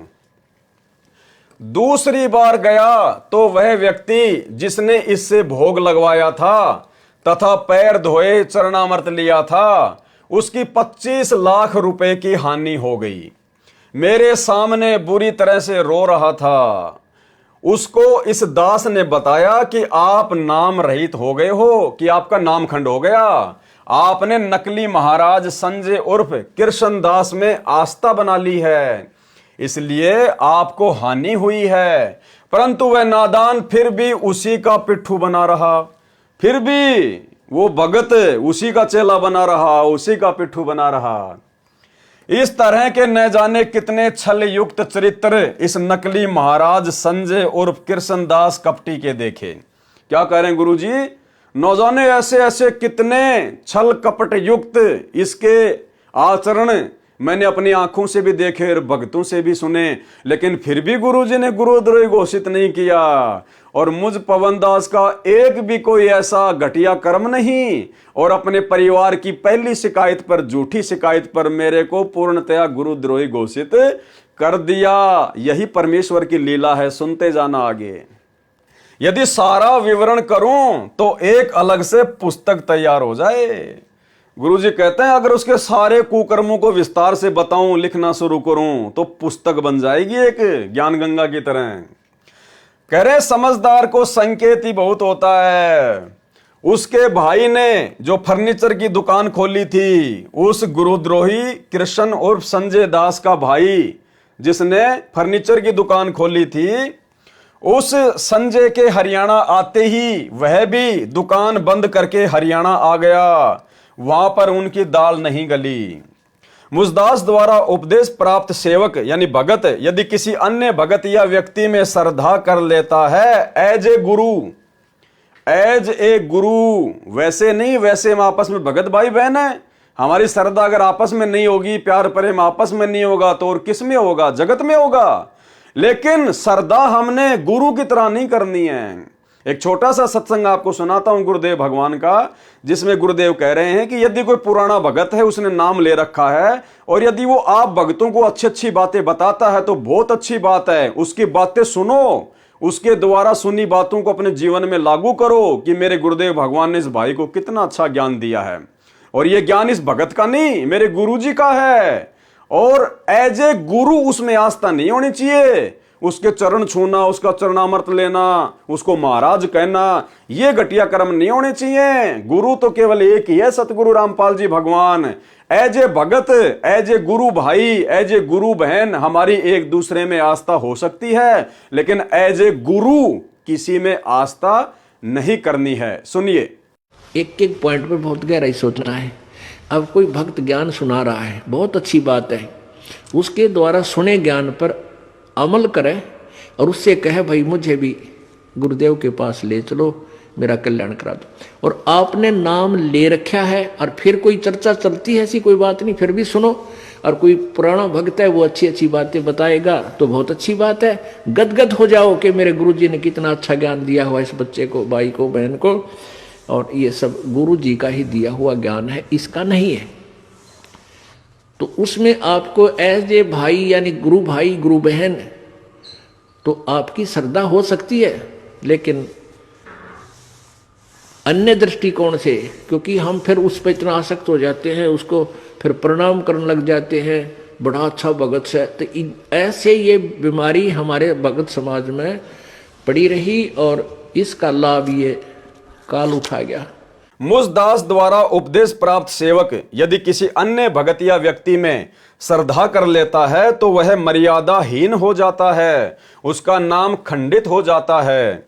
यह प्रभु का नियम है। कबीर परमेश्वर कहते हैं, गुरु को तजे भजे जो आना और तापसुआ को फोकट ज्ञाना। यानी अपने गुरु जी को छोड़कर यदि किसी दूसरे में भगत आस्था करता है एज ए गुरु और भक्ति विरुद्ध कर्म करता है, तो परमात्मा कहते हैं वो तो पशु के समान है, जानवर के समान है। गुरु को तजे भजे जो आना, ता पशुओं को फोकट ज्ञाना। भावार्थ है कि जो भगत अपने गुरु को त्याग कर अन्य में श्रद्धा करता है तो उस मूर्ख को कोई ज्ञान नहीं है, क्योंकि यही दंड हम वर्तमान में काल लोक में भोग रहे हैं। हम सभी आत्माएं जो काल के 21 ब्रह्मांड में बंद हैं, पहले सतलोक में आनंद से अपने स्वामी कबीर देव के पास रह रहे थे। किसके पास? अपने स्वामी कबीर देव सतगुरु रामपाल जी भगवान के पास रह रहे थे। इस काल ज्योति निरंजन प्रभु ने, जो कि नकली प्रभु है, इसने 3 बार तप किया, जिस कारण हमने अपने पति अर्थात स्वामी से आस्था हटाकर ब्रह्म अर्थात काल प्रभु में श्रद्धा कर ली। जैसे पतिव्रता पत्नी अपने पति के साथ साथ अन्य व्यक्ति को भी चाहती है तो पति के हृदय से उतर जाती है। और भाई बहनों, ये गलती वर्तमान में संत रामपाल जी की 90% संगत कर रही है। अपने पति सतगुरु रामपाल जी के साथ साथ और भी बहुत सारे इन्होंने पति बना रखे हैं। आदरणीय गरीबदास जी को भी अपना पति बना रखा है, उनकी फोटो भी दरबार में रखती है। दादा गुरु जी की फोटो भी दरबार में रखती, अपना पति बना रखा है। वो दाढ़ी मूंछ वाले कबीर जी की नकली फोटो को भी अपना पति मानती है, उसको भी दरबार में रखते हैं। पंडित चित्तानंद जी को भी अपना पति मानकर उनकी फोटो दरबार में रखते हैं। उन सब के आगे दंडवत प्रणाम करते हैं। यानी जो कर्म अपने पति के साथ करने चाहिए, वो कर्म यदि आत्मा किसी अन्य के साथ करती है तो वो वैश्या है, वैश्या। तो भाई जो सम्मान, जो पूजा एकमात्र अपने पति सतगुरु रामपाल जी भगवान की करनी चाहिए अध्यात्म में, अरे हम तो इनके अलावा 4 की भी कर रहे हैं। उन फोटोओं को दरबार में रखकर उन 4 फोटोओं के आगे भी दंडवत प्रणाम कर रहे हैं, उनके आगे भी जोत जला रहे हैं। तो भाई पतिव्रता आत्मा के ये लक्षण नहीं है, ये तो व्यभिचारिणी आत्मा के लक्षण हैं, वैश्या भक्ति के लक्षण हैं। परमेश्वर ने दया की सात संगतियों पर। केवल अपने गुरुदेव भगवान की फोटो के अलावा हम सत्सेवक अपने घरों में या दरबार में या गले के लॉकेट में अन्य किसी की फोटो नहीं रखते, क्योंकि जब तक हम पतिव्रता पद पर नहीं आएंगे हम कभी भी सतलोक जानने के योग्य नहीं बन सकते। जैसे पतिव्रता पत्नी अपने पति के साथ साथ अन्य व्यक्ति को भी चाहती है तो पति के हृदय से उतर जाती है। जिस प्रकार गुरु तो बना रखा सतगुरु रामपाल जी को, अपना पति तो बना रखा सतगुरु रामपाल जी को, और जैसे ही जून का महीना आता है तो वो नकली दाढ़ी मूंछ वाली कबीर जी की फोटो को रखकर इन आश्रमों में और उसका कबीर प्रकट दिवस मनाया जाता है, उसको भोग लगाया जाता है। तो गुरु के अलावा दूसरे में आस्था रखी जा रही है, तो वो पतिव्रता आत्मा के लक्षण नहीं हैं। जो पति के हृदय से उतर जाती है, इसी प्रकार हम सतलोक से निष्कासित हुए। जो पूर्ण गुरु का शिष्य किसी अन्य भगत की किसी भी क्रिया से, प्रवचन शैली से प्रभावित होकर उसके द्वारा दिए दान की अधिकता को देखकर, उसके द्वारा भक्ति करने का दंभ अर्थात पाखंड करने को देखकर प्रशंसक होता है, प्रभावित होकर उसमें श्रद्धा करता है, वह गुरु भर्ता पद से गिर जाता है, वो पतिव्रता पद से गिर जाता है। तो ये गलती हम भक्तों ने नहीं करनी है तथा नाम रहित हो जाता है। इस कारण से वह संजय उर्फ कृष्णदास संगत को खोखला करता था, प्रभु फुलवाड़ी में दीमक था। जैसे कोई सैनिक अन्य सैनिकों में अपने आप को सेना प्रमुख जनरल सिद्ध करके उनमें प्रभुता करता है तो वह धोखेबाज है। भाइयों और बहनों, परमेश्वर के इसी ज्ञान आधार को अपनाकर हम साध संगति से जुड़े हुए हजारों की संख्या में भाई बहन, हमने कभी भी साध संगतियों में ना किसी को कोऑर्डिनेटर बनाया, ना किसी को जिला प्रमुख बनाया, ना किसी को तहसील का कोऑर्डिनेटर बनाया।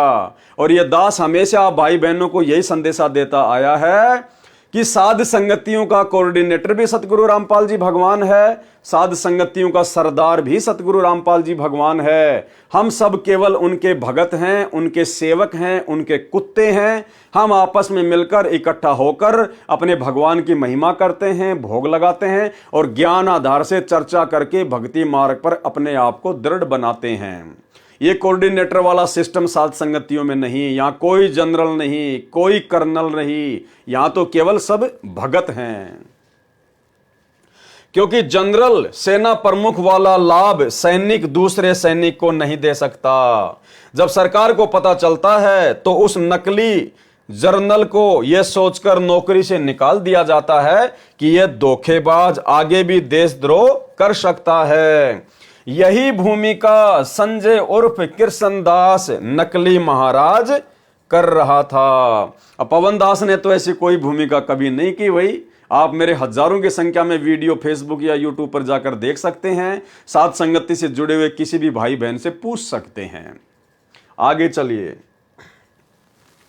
बाद में पता चला कि यह तो अपने आप को छोटा महाराज कहलवाता था। गुरुदेव क्या कह रहे हैं कि बाद में मुझे पता चला कि यह संजय उर्फ कृष्णदास तो अपने आप को छोटा महाराज भी कहलवाता था। यह कहता था कि बड़े महाराज तो सतगुरु रामपाल जी हैं और छोटा महाराज मैं हूं। इसलिए संगत उसके झांसे में आ गई थी। अब भाई पवन दास ने तो कभी अपने आप को छोटा मोटा महाराज नहीं कहलवाया भाई। हम तो भगत हैं, भगत ही बन के रहना चाहते हैं, अपना आत्म कल्याण करवा के गंदे लोग से निकलना चाहते हैं। यहां छोटा बड़ा महाराज बन के हमने गधा नहीं बनना अगले जन्म में। उस समय संगत को यह ज्ञान नहीं था कि यह सचमुच ढोंगी है। जैसे आज वर्तमान में बेचारी संगत को यह ज्ञान नहीं हो पा रहा कि सतलोक आश्रम मैनेजमेंट हरियाणा ये कोऑर्डिनेटर और गुरुजी का परिवार महाढोंगी है, महाढोंगी, और काल प्रेरणा से संगत से सारे भक्ति विरुद्ध कुकर्म करवा रहे हैं। राजनीति करवाना, कभी कांग्रेस को वोट और समर्थन, कभी बीजेपी को वोट और समर्थन, 50-50 लाख रुपए का धनाना गांव वालों के लिए बैडमिंटन का स्टेडियम बना देना, बसें चला देना, एम्बुलेंस चला देना, आश्रमों में हॉस्पिटल का काम शुरू कर देना, रक्तदान दे दान के नाम पर लूट मचाना, धंधा करना, व्यापार करना, गुंडों की सीबीआई जांच का समर्थन कर देना। अरे संतों का और गुंडों का क्या मेल मेरे भाई।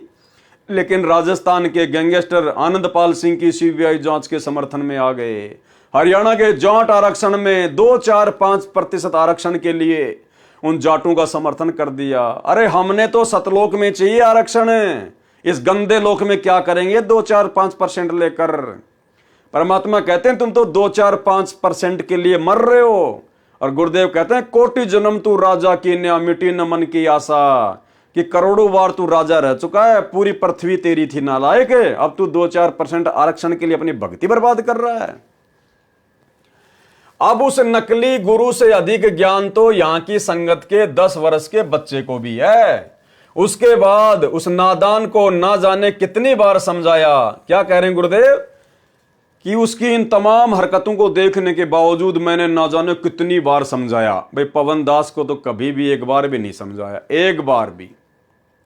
और पहले ही प्रयास में पहली झूठी शिकायत पे दास को गुरुद्रोही घोषित कर दिया। तो देखते जाना आप आगे आगे।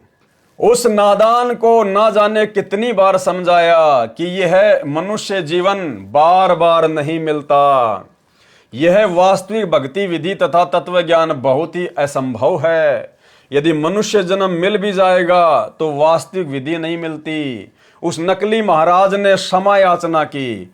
उस कृष्ण उर्फ संजय दास ने फिर क्षमा याचना कर ली कि गुरुजी ठीक है, अब की बार मैं बिल्कुल भी कोई घटिया काम नहीं करूंगा।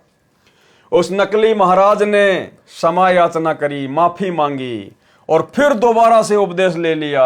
एक बार पहले ले लिया था माफी मांग के, अब दूसरी बार ले लिया, लेकिन गुरुजी ने अभी तक उसको गुरुद्रोही घोषित नहीं किया। उस नकली महाराज ने क्षमा याचना की, दोबारा उपदेश लिया, फिर ऐसी ही गलती की, फिर तीसरी बार उसने गलती कर दी। ऐसे 6 बार इसने नाम खंड किया तथा दोबारा क्षमा याचना करके भविष्य में गलती न करने का आश्वासन दिया। ऐसा उसने कितनी बार किया? 6 बार। 6 बार गुरुजी से माफी मांगी, गुरुजी ने दोबारा से नाम उपदेश दे दिया। ऐसा उसने 6 बार किया। अरे पवन दास के साथ तो अभी एक बार भी नहीं हुआ, ऐसा एक बार भी नहीं हुआ, और सीधा गुरुद्रोही का तमगा। और आज वही गुरुद्रोही आप लोगों को गुरुद्रोही की परिभाषा समझा रहा है, जिनको 30 सालों से समझ में नहीं आई। फिर ऐसी ही गलती की। ऐसे 6 बार इसने नाम खंड किया तथा दोबारा क्षमा याचना करके भविष्य में गलती न करने का आश्वासन दिया। फिर गलती की, 7वीं बार फिर गलती की तथा आश्रम त्याग कर जाने लगा, और खुद ही आश्रम को छोड़ के जाने लगा, करोथा आश्रम से जाने लगा। इस दास ने बहुत समझाया। गुरुजी क्या कह रहे हैं कि मैंने फिर भी उसको गुरुद्रोही घोषित नहीं किया, मैंने फिर भी उसको समझाया कि भाई आश्रम छोड़ के मत जा, ज्ञान को आधार बना, भक्ति कर, ये मनुष्य जन्म बार बार नहीं मिलता। गुरुजी ने फिर भी उसको समझाया। इस दास ने बहुत समझाया, आप मत जाओ, गुरुजी रोक रहे कि मत जाओ, मार खाओगे, कहीं ठिकाना नहीं है। कबीर साहिब की वाणी भी सुनाई, गुरु सेवा में फल सर्वस आवे, और गुरु विमुख नर पार ना पावे। कि ऐसे सतगुरु को छोड़कर भाई अपनी नादानी के चलते काल प्रेरणा से मत जा, क्योंकि सच्चे गुरु के अलावा ना तो कहीं भक्ति बनेगी, ना तुझे उस भक्ति का कोई सत्य परिणाम मिलेगा। गुरु वचन निश्चय कर माने, यानी अपने गुरु की बात को मान ले, आश्रम छोड़ के मत जा, भक्ति कर और पूरे गुरु की सेवा ठाने। तुझे तो पूरा गुरु मिल गया, डटकर सेवा कर।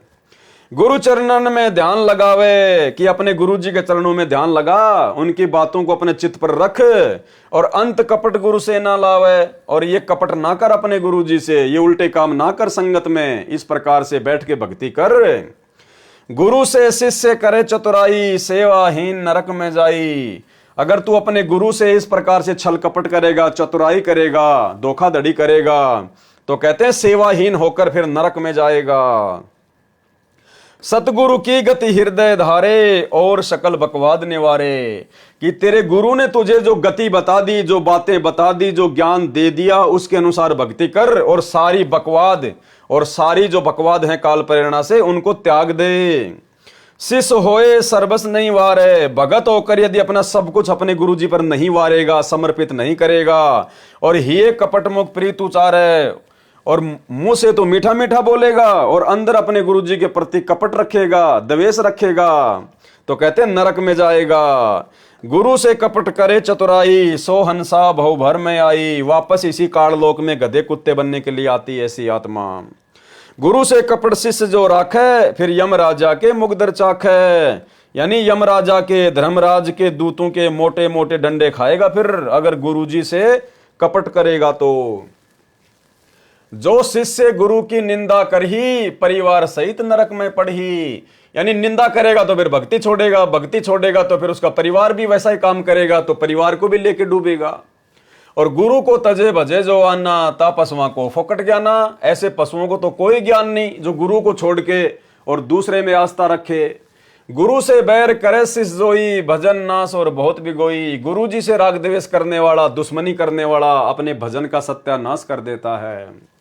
और सन्मुख गुरु की आज्ञा धारे और पीछे ते सकल निवारे, यानी गुरु जी के सामने तो उनकी आज्ञा मान ले, हाँ जी गुरु जी आप ठीक करे हो, मैं ऐसा ही करूंगा, और पीछे से सारी बकवाद करे, जैसा वो गुरुद्रोही संजय और कृष्णदास करता था। बार बार गुरु जी माफ करते थे, बार बार माफी मांग लेता था, फिर पीछे से सारी बकवाद करता था। सो शिष्य घोर नरक में पढ़ी और रुधिर राध पीवे नहीं तरही। ऐसे शिष्य के साथ में अंत में क्या बनता है, घोर नरक में जाएगा और मवाद पिएगा, खून पिएगा वहां पर बदबूदार। वेद पुराण कहें सब साखी, सारे वेद शास्त्र यही कहते हैं, और साखी शब्द सबे यो बाकी, और सारे सदग्रंथ यही बातें बताते हैं कि मानुष जन्म पाए कर खोवे और सतगुरु विमुखा युग युग रोवे। कि ऐसा व्यक्ति जो गुरु की बात नहीं मानता, छल कपट करता है, आज्ञा में नहीं चलता है, कहते हैं वो अपने मनुष्य जन्म को बर्बाद कर रहा है। और सतगुरु से विमुख होकर, सतगुरु से विमुख होने का मतलब है सतगुरु से उपदेश लेने के बाद मर्यादा में रहकर भक्ति ना करना, जैसा ये सतलोक आश्रम मैनेजमेंट हरियाणा कर रहा है, वर्तमान में गुरुदेव का परिवार कर रहा है। कहते हैं ऐसा भगत भी सतगुरु विमुखा युग युग रोवे, वो पार नहीं हो पाएगा। सब बात सुनकर भी गलती करने तथा कपट करने से बाज नहीं आया। यानी गुरुदेव ने बहुत समझाया, बार बार समझाया, उसने भी माफी मांगी, लेकिन वो अपनी हरकतों से बाज नहीं आया। इस दास ने उससे पूछा कि क्या ये भक्ति विधि वर्तमान में किसी संत के पास है। जब वो आश्रम छोड़ के जाने लगा तो गुरुजी ने पूछा कि तू भाई कहां जाएगा, चल तू ही बता दे, जो ज्ञान आज मैं दे रहा हूं क्या मेरे अलावा ये ज्ञान आज धरती पर किसी के पास है, किसी संत के पास है। उस नकली महाराज संजय ने कहा कि आपके अतिरिक्त वर्तमान में किसी संत व पंथ के पास वास्तविक ज्ञान नहीं है। इस दास ने कहा कि जानबूझकर क्यों अपने नाम को बार बार खंड कर रहे हो। उस नकली गुरु ने कहा कि आज के बाद सही चलूंगा। कहा कि गुरुजी ठीक है, आज के बाद मैं बिल्कुल सही चलूंगा और कोई गलती नहीं करूंगा। और क्या बोला उस नकली गुरु ने, कहा कि आज के बाद सही चलूंगा, मैं अपने घर पर रहूंगा, मेरी माताजी बीमार रहती है, घर पर काम करूंगा तथा आपके दर्शन करने भी आता रहूंगा। यानी मन में तो दोष उसके आ ही चुका था, उसको तो संत बनने की भूख बुरी तरह से काल ने जागृत कर दी थी। और कहा कि महाराज जी मैं आश्रम में नहीं रहूंगा, मैं अपने घर बैठ के भक्ति कर लूंगा और मेरी माता जी की सेवा करूंगा और बीच बीच में आपके दर्शन करने के लिए आता रहूंगा। मतलब इतना होने के बाद भी गुरुजी ने उसको गुरुद्रोही घोषित नहीं किया, वो आश्रम छोड़ के चला गया। उसके बाद भी गुरुजी ने उसको गुरुद्रोही घोषित नहीं किया और 2 से 3 वर्ष का समय हो गया। और पवन दास को पहली बार में झूठी शिकायत में ध्यान रखना, इस टॉपिक पर चाहे 1 वीडियो बने या 2 वीडियो बने, इसके बाद में इसका निष्कर्ष निकलेगा। और ये जो कृष्ण उर्फ संजय जो गुरुद्रोही हो चुका है, इसने भी इस भक्ति और भगवान पुस्तक को पढ़ने के बाद में सतगुरु रामपाल जी परमेश्वर जी के विरुद्ध एक पुस्तक निकाली है जिसका नाम था शैतान बन्या भगवान। यानी गुरुदेव के खिलाफ उसने बहुत सारी अभद्र बातें और बेबुनियाद बातें उस 30 पेज की पुस्तक में की है। दास आपको इस गुरुद्रोही संजय उर्फ कृष्ण दास की वो पुस्तक भी पढ़ाएगा, दिखाएगा। और उस पुस्तक को पढ़ने के बाद में भाई और बहनों आप इतने दृढ़ हो जाओगे, इतने दृढ़ हो जाओगे, काल के षड्यंत्र से इतने परिचित हो जाओगे कि आप शौपन में भी कभी अपने गुरुदेव के अलावा किसी और में आस्था करने की सोचोगे भी नहीं। उस नकली गुरु ने कहा कि आज के बाद सही चलूंगा, मैं अपने घर पर रहूंगा, मेरी माता जी बीमार रहती है, घर पर काम करूंगा तथा आपके दर्शन करने भी आता रहूंगा। इस दास ने कहा कि और विचार कर ले। गुरुजी को तो पता था कि घर पे जाके क्या खाग भक्ति करेगा, ये अपने आप में शाना बन के मन में दोष रखकर ये जा रहा है। तो गुरुदेव ने कहा, इस दास ने कहा कि और विचार कर ले, जब निकल आया है तो क्यों वापस फंस रहा है? अरे जब घर को छोड़ के भक्ति के लिए आश्रम में आ गया है तो वापस क्यों फंस रहा है? कुछ दिन और देख ले, फिर तेरा मन नहीं मानता तो तेरी इच्छा जैसा कर लेना। यानी उस ऐसे घटिया कर्म करने वाले व्यक्ति को गुरुजी फिर भी अपने पास में रखना चाह रहे हैं कि भाई कुछ दिन और रुक जा आश्रम में और देख ले, आराम से सोच ले, समझ ले, जल्दबाजी में फैसला ना ले। यानी उसकी इतनी तमाम घटिया हरकतों के बावजूद भी गुरुजी ने उसको माफ किया, उसको गुरुद्रोही घोषित नहीं किया। और पवन दास की कोई ऐसी घटिया हरकत नहीं, कोई माइकल लाल एक भी प्रमाण नहीं दे सकता और दास को पहली बार में गुरुद्रोही घोषित कर दिया। सुनिए, कुछ दिन और देख ले, फिर तेरा मन नहीं मानता तो तेरी इच्छा जैसा कर लेना। आश्रम में एक सेवक इसी करोथा गांव का भगत कृष्ण कांत भी स्वेच्छा से रह रहा था। एक उसी का नाम राशि और था कृष्ण कांत और उसी के गांव का था। वो भगत भी करोथा आश्रम में ही गुरुजी के पास में रहा करता था। उस नकली महाराज ने भगत कृष्ण कांत से कहा कि यहां कुछ नहीं है, अपने घर चला जा। यानी गुरुजी के साथ में तो छल कपट की बातें कर रहा कि मैं घर बैठ के भक्ति कर लूंगा, बीच बीच में आपके दर्शन करने आ जाऊंगा। और जाते समय जो उसी के गांव का उसी के नाम का एक और भगत था कृष्ण कांत, उससे कहा, अरे क्या रखा आश्रम में, तू भी चला जा घर पे, मैं जा रहा हूं, कुछ नहीं है यहां, मेरे रहते सहते निकल जा। क्या बोला वो गुरुद्रोही उस भगत को कि मेरे रहते सहते निकल जा तू। भगत कृष्ण कांत ने कहा कि तुझे जाना है तो जा, महाराज जी के प्रति ऐसी बातें मत कह। पहले तू सबको कहता फिरता था कि संत रामपाल जी स्वयं परमेश्वर आए हैं, कबीर साहिब ही दोबारा अपना ज्ञान कराने आए हैं। अब अपने मुख से क्या बोल रहा है? भगत संजय दास, तुझे शर्म आनी चाहिए, आज पृथ्वी पर ऐसा संत नहीं है। संजय उर्फ कृष्ण दास ने अगले दिन मुझदास से कहा कि मैं जा रहा हूं और चला गया। फिर पता चला वह अपने घर न जाकर एक पाठ पर पहुंच गया। अब देखो घटिया हरकतें काल ऐसे करवाता है। गुरुजी से तो बोला मैं मेरे घर पे जा रहा हूं, मेरी माता बीमार है, घर बैठ के भक्ति करूंगा। लेकिन आश्रम से निकलते कहां गया? जहां पर पाठ चल रहा था वहां चला गया सीधा। फिर पता चला वह अपने घर न जाकर एक पाठ पर पहुंचा। वहां पर भक्तों ने पूछा कि क्या आप महाराज जी से आज्ञा लेकर पाठ पर आए हो? उसने कहा हां हां, आज्ञा लेकर पाठ पर आया हूं, आज्ञा लेकर पाठ पर आया हूं। एक भगत बाद में पाठ पर गया, उसने नकली संत को पाठ पर देखा तो पूछा, आप तो महाराज जी से घर जाने की कह रहे थे, यहां कैसे आ गए? उस नकली गुरु संजय उर्फ कृष्ण दास ने कहा कि यदि महाराज जी मुझे 2 लाख रुपए दें तथा एक पिस्तौल दें तब मैं आश्रम में रह सकता हूं। उसने कहा कि महाराज जी मुझे 2 लाख तो महीने का रुपया दें और एक मेरे को छोटी सी बंदूक दें, पिस्तौल, तब जाकर मैं आश्रम में रह सकता हूं। सुनते जाना भाई और बहनों, पवन दास ने तो ना कोई 5 लाख मांगे, ना कोई नकली कोई बंदूक मांगी, क्योंकि आश्रम पर गुंडों द्वारा आक्रमण होने वाला है, वहां कोई सुरक्षा तो है ही नहीं। बोले आश्रम में कोई सुरक्षा तो है ही नहीं, और वहां तो कभी भी गुंडों का आक्रमण हो सकता है, मार देंगे मुझे तो। बताओ, एक तरफ तो कहता था कि परमेश्वर आए हुए हैं, संत रामपाल जी स्वयं कबीर साहिब हैं, दोबारा से अपना ज्ञान देने आए हैं, और फिर कह रहा कि आश्रम में कोई सुरक्षा की व्यवस्था तो है ही नहीं। अरे सतगुरु से बड़ी सुरक्षा नालायक और क्या मिलेगी। भाई और बहनों, सुनते जाना ड्रामे। कौन रहे वहां पर, यह सब जानकारी सर्व सेवकों ने तथा जिनके पाठ हो रहा था उस भगत ने भी मुझदास को दी। गुरुजी कह रहे हैं ये बात भी उन भक्तों ने बाद में मुझे बताई। उसके बाद उसका आश्रम में आना मना कर दिया, क्योंकि झूठ तथा कपट की हद होती है। लेकिन गुरुद्रोही घोषित नहीं किया गुरुजी ने, केवल आश्रम में उसकी एंट्री बंद कर दी कि भाई देख, अब हद से ज्यादा बात हो गई है, माफी मांगने की, नाम शुद्ध करवाने की भी कोई लिमिट होती है, तूने हद पार कर दी है, अब तू आश्रम में मत आना भाई, तेरे को जहां जाना तू जा। लेकिन गुरुद्रोही घोषित गुरुजी ने फिर भी नहीं किया, और पवनदास को मात्र पहली झूठी शिकायत पर गुरुद्रोही घोषित कर दिया। आगे चल के पता चलेगा ये पूर्ण ब्रह्म परमेश्वर सतगुरु रामपाल जी की क्या लीला है, क्योंकि झूठ तथा कपट की भी हद होती है।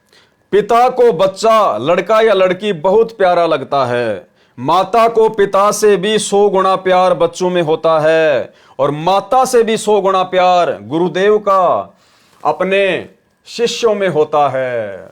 इसलिए मुझदास का प्रयत्न रहा, गुरुदेव कह रहे हैं कि मेरा प्रयास रहा, इसलिए मुझदास का प्रयत्न रहा कि यह नादान काल के हाथ लगेगा, यह प्रभुता की हवस इसे खा जाएगी। उसने फिर उसी फैक्ट्री में नौकरी की जिसे छोड़कर आया था। बीच बीच में भी संगत के घरों में जाकर जहर घोलता रहा, जिस कारण बहुतों को हानि हुई, यानी बहुत सारे भगत फिर भी उसके चक्कर में आ गए। फिर भी उस पर रहम आया। क्या कह रहे हैं गुरुजी, फिर भी उसके ऊपर मेरे को रहम आया, और पवनदास के ऊपर जरा सा रहम नहीं आया। पहली बार में गुरुद्रोही घोषित कर दिया। देखते जाना परमेश्वर की क्या लीला है। यानी गुरुद्रोही कौन होता है ये आपको पता चल रहा है, गुरुद्रोही क्या क्या घटिया कर्म करता है, और सतगुरु कितना बड़ा दयालु होता है, कितना बड़ा दीन दयाल है, ये भी आपको साथ साथ पता चल रहा है। गुरुदेव कह रहे हैं फिर भी मेरे को उस पर रहम आया, आश्रम भी छोड़ के चला गया, नाम भी छोड़ के चला गया, फिर भी संगत में जाके भक्तों को तोड़ रहा है, और फिर भी गुरुजी क्या कह रहे हैं कि मेरे को उस पर रहम आया। एक सेवक जो उसी फैक्ट्री में नौकरी करता है, उसने इस दास से कहा, यानी गुरुदेव कह रहे हैं कि मेरे से कहा कि उसे समझा दो, अपना जीवन नष्ट न करे तथा फिर से उपदेश प्राप्त कर ले। उस सेवक ने जाकर संजय उर्फ कृष्णदास से कहा कि महाराज जी ने कहा है कि आप दोबारा उपदेश ले लो। देखो, इसको कहते हैं दीन दयाल, ये हैं दयालु परमात्मा के लक्षण, सतगुरुदेव भगवान के लक्षण। फिर भी गुरुदेव ने कहा कि उसको बोलो कि वापस आश्रम में आ जाए, नो एंट्री कर दी थी। फिर भी गुरुदेव ने कहा कि उसको बोलो कि आश्रम में आ जाए और दोबारा से उपदेश लेके अपनी भक्ति शुरू करे, कि महाराज जी ने कहा है कि आप दोबारा उपदेश ले लो, अपना जीवन सुधार ले।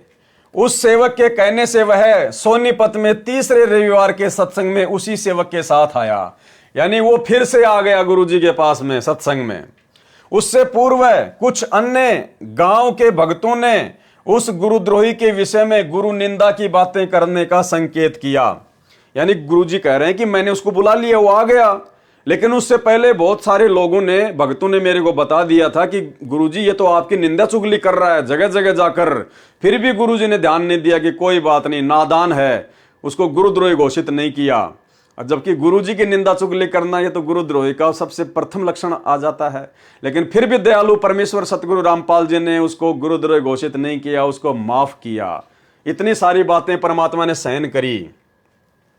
उससे पहले कुछ अन्य गांव के भक्तों ने उस गुरुद्रोही के विषय में गुरु निंदा की बातें करने का संकेत भी किया तथा मर्यादाहीनता की सीमा को पार कर जाने का ज्ञान कराया कि गुरुजी पूरी तरह से खंडित हो चुका है वो तो, जिस कारण से उसे फिर उपदेश नहीं दिया। गुरुदेव बोले फिर मैंने उसको उपदेश नहीं दिया, लेकिन गुरुद्रोही घोषित नहीं किया। उसके कुछ दिनों पश्चात वह सुरेंद्र संजय रूपी गुरुद्रोही नया नाम कृष्णदास बदलकर स्वयं गुरु बनकर नामदान करने लग गया। और उसके बाद उसने क्या किया, जिस कार्य के लिए काल ने उसको भेजा था संगत को तोड़ने के लिए, और जिस महंताई की संताई की भूख के लिए वो सतगुरु रामपाल जी परमेश्वर जी से जुड़ा था, वो एक काम उसने शुरू कर दिया। उसके बाद वो एक गरीब दासी आश्रम में जाकर भगवा कपड़े पहनकर अपने आप को संत घोषित कर दिया। उसके कुछ दिनों बाद वह सुरेंद्र अर्थात संजय रूपी गुरुद्रोही नया नाम कृष्णदास बदलकर, यानी संजय नाम से कृष्णदास नाम रखकर स्वयं गुरु बनकर नामदान करने लग गया। यानी जो नाम सतगुरु रामपाल जी परमेश्वर जी से उसने लिए थे वही नाम वो लोगों को आगे देने लग गया। इस विषय में परमेश्वर कबीर साहिब कबीर देव जी ने कहा है, कबीर जान बूझ सांची तजय करे झूठ से ने, ताकि संगत है प्रभु शौपन में भी ना दे। कबीर राज त्यागना सहज है, सहज औरत का ने, मान बढ़ाई ईर्ष्या दुर्लभ तजना ये।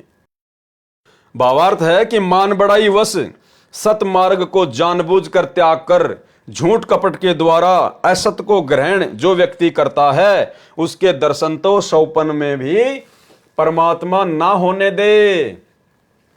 ऐसे व्यक्ति से भगत को बहुत सावधान रहना चाहिए। आदरणीय गरीबदास जी महाराज जी ने कहा है, गुरुद्रोही की पैड़ पर जय पग आवे वीर, और 84 निश्चय पड़े सतगुरु कहें कबीर। यानी ऐसे गुरुद्रोही व्यक्ति का यदि कोई संपर्क करता है, उससे ज्ञान चर्चा करता है या उसकी बातों को ग्रहण करता है, तो कहते हैं वो भी उसी के साथ फिर नरक में जाने योग्य होता है। भावार्थ है कि संत गरीबदास जी ने कहा है कि जो साधक गुरुद्रोही हो जाता है उसका संग नहीं करना चाहिए, उसकी संगति नहीं करनी चाहिए। पैर पर पैर आना का भाव है कि उस जैसी चाल चलना, अर्थात उस व्यक्ति की बातों में आकर अपना भाव बिगाड़ना ठीक नहीं। उसके निकट भी नहीं जाना चाहिए, क्योंकि वो तो उल्टी बातें करेगा, गुरु के खिलाफ बातें करेगा, भक्ति के खिलाफ बातें करेगा।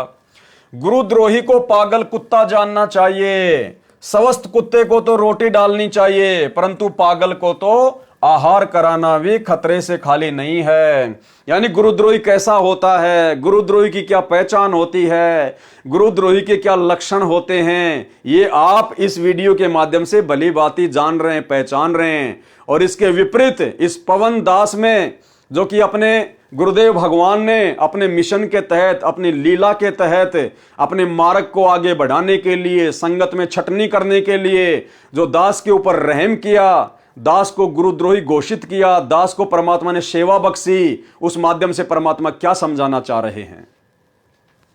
यदि उस गुरुद्रोही व्यक्ति के पास गुरु भगत जाता है तो वह अवश्य नाम रहित होकर नरक तथा 84 लाख प्राणियों की योनियों में नाना प्रकार के कष्ट भोगता है। संत गरीबदास जी महाराज अपने परमेश्वर कबीर साहिब जी को भी साक्षी रखकर कह रहे हैं कि गुरुद्रोही इतना भयंकर प्राणी हो जाता है, उससे कभी संपर्क नहीं करना चाहिए। ये मेरे प्रभु कबीर साहिब जी भी कहते हैं, गरीब कोटि वर्ष करो संगत संतों की, पत्थर का जल में क्या भीजे, चंदन बन में रंग ला दे, पर बांस बिटंबी ना सीजे। आदरणीय गरीबदास जी महाराज ने ऐसे ही महिमा के भूखों के विषय में कहा है, जैसे पत्थर को चाहे कितने समय तक जल में डाले रखो, उसमें जल का शीतल गुण नहीं आता है, बाहर निकाल कर एक दूसरे से रगड़ने से वैसे ही अग्नि निकलती है।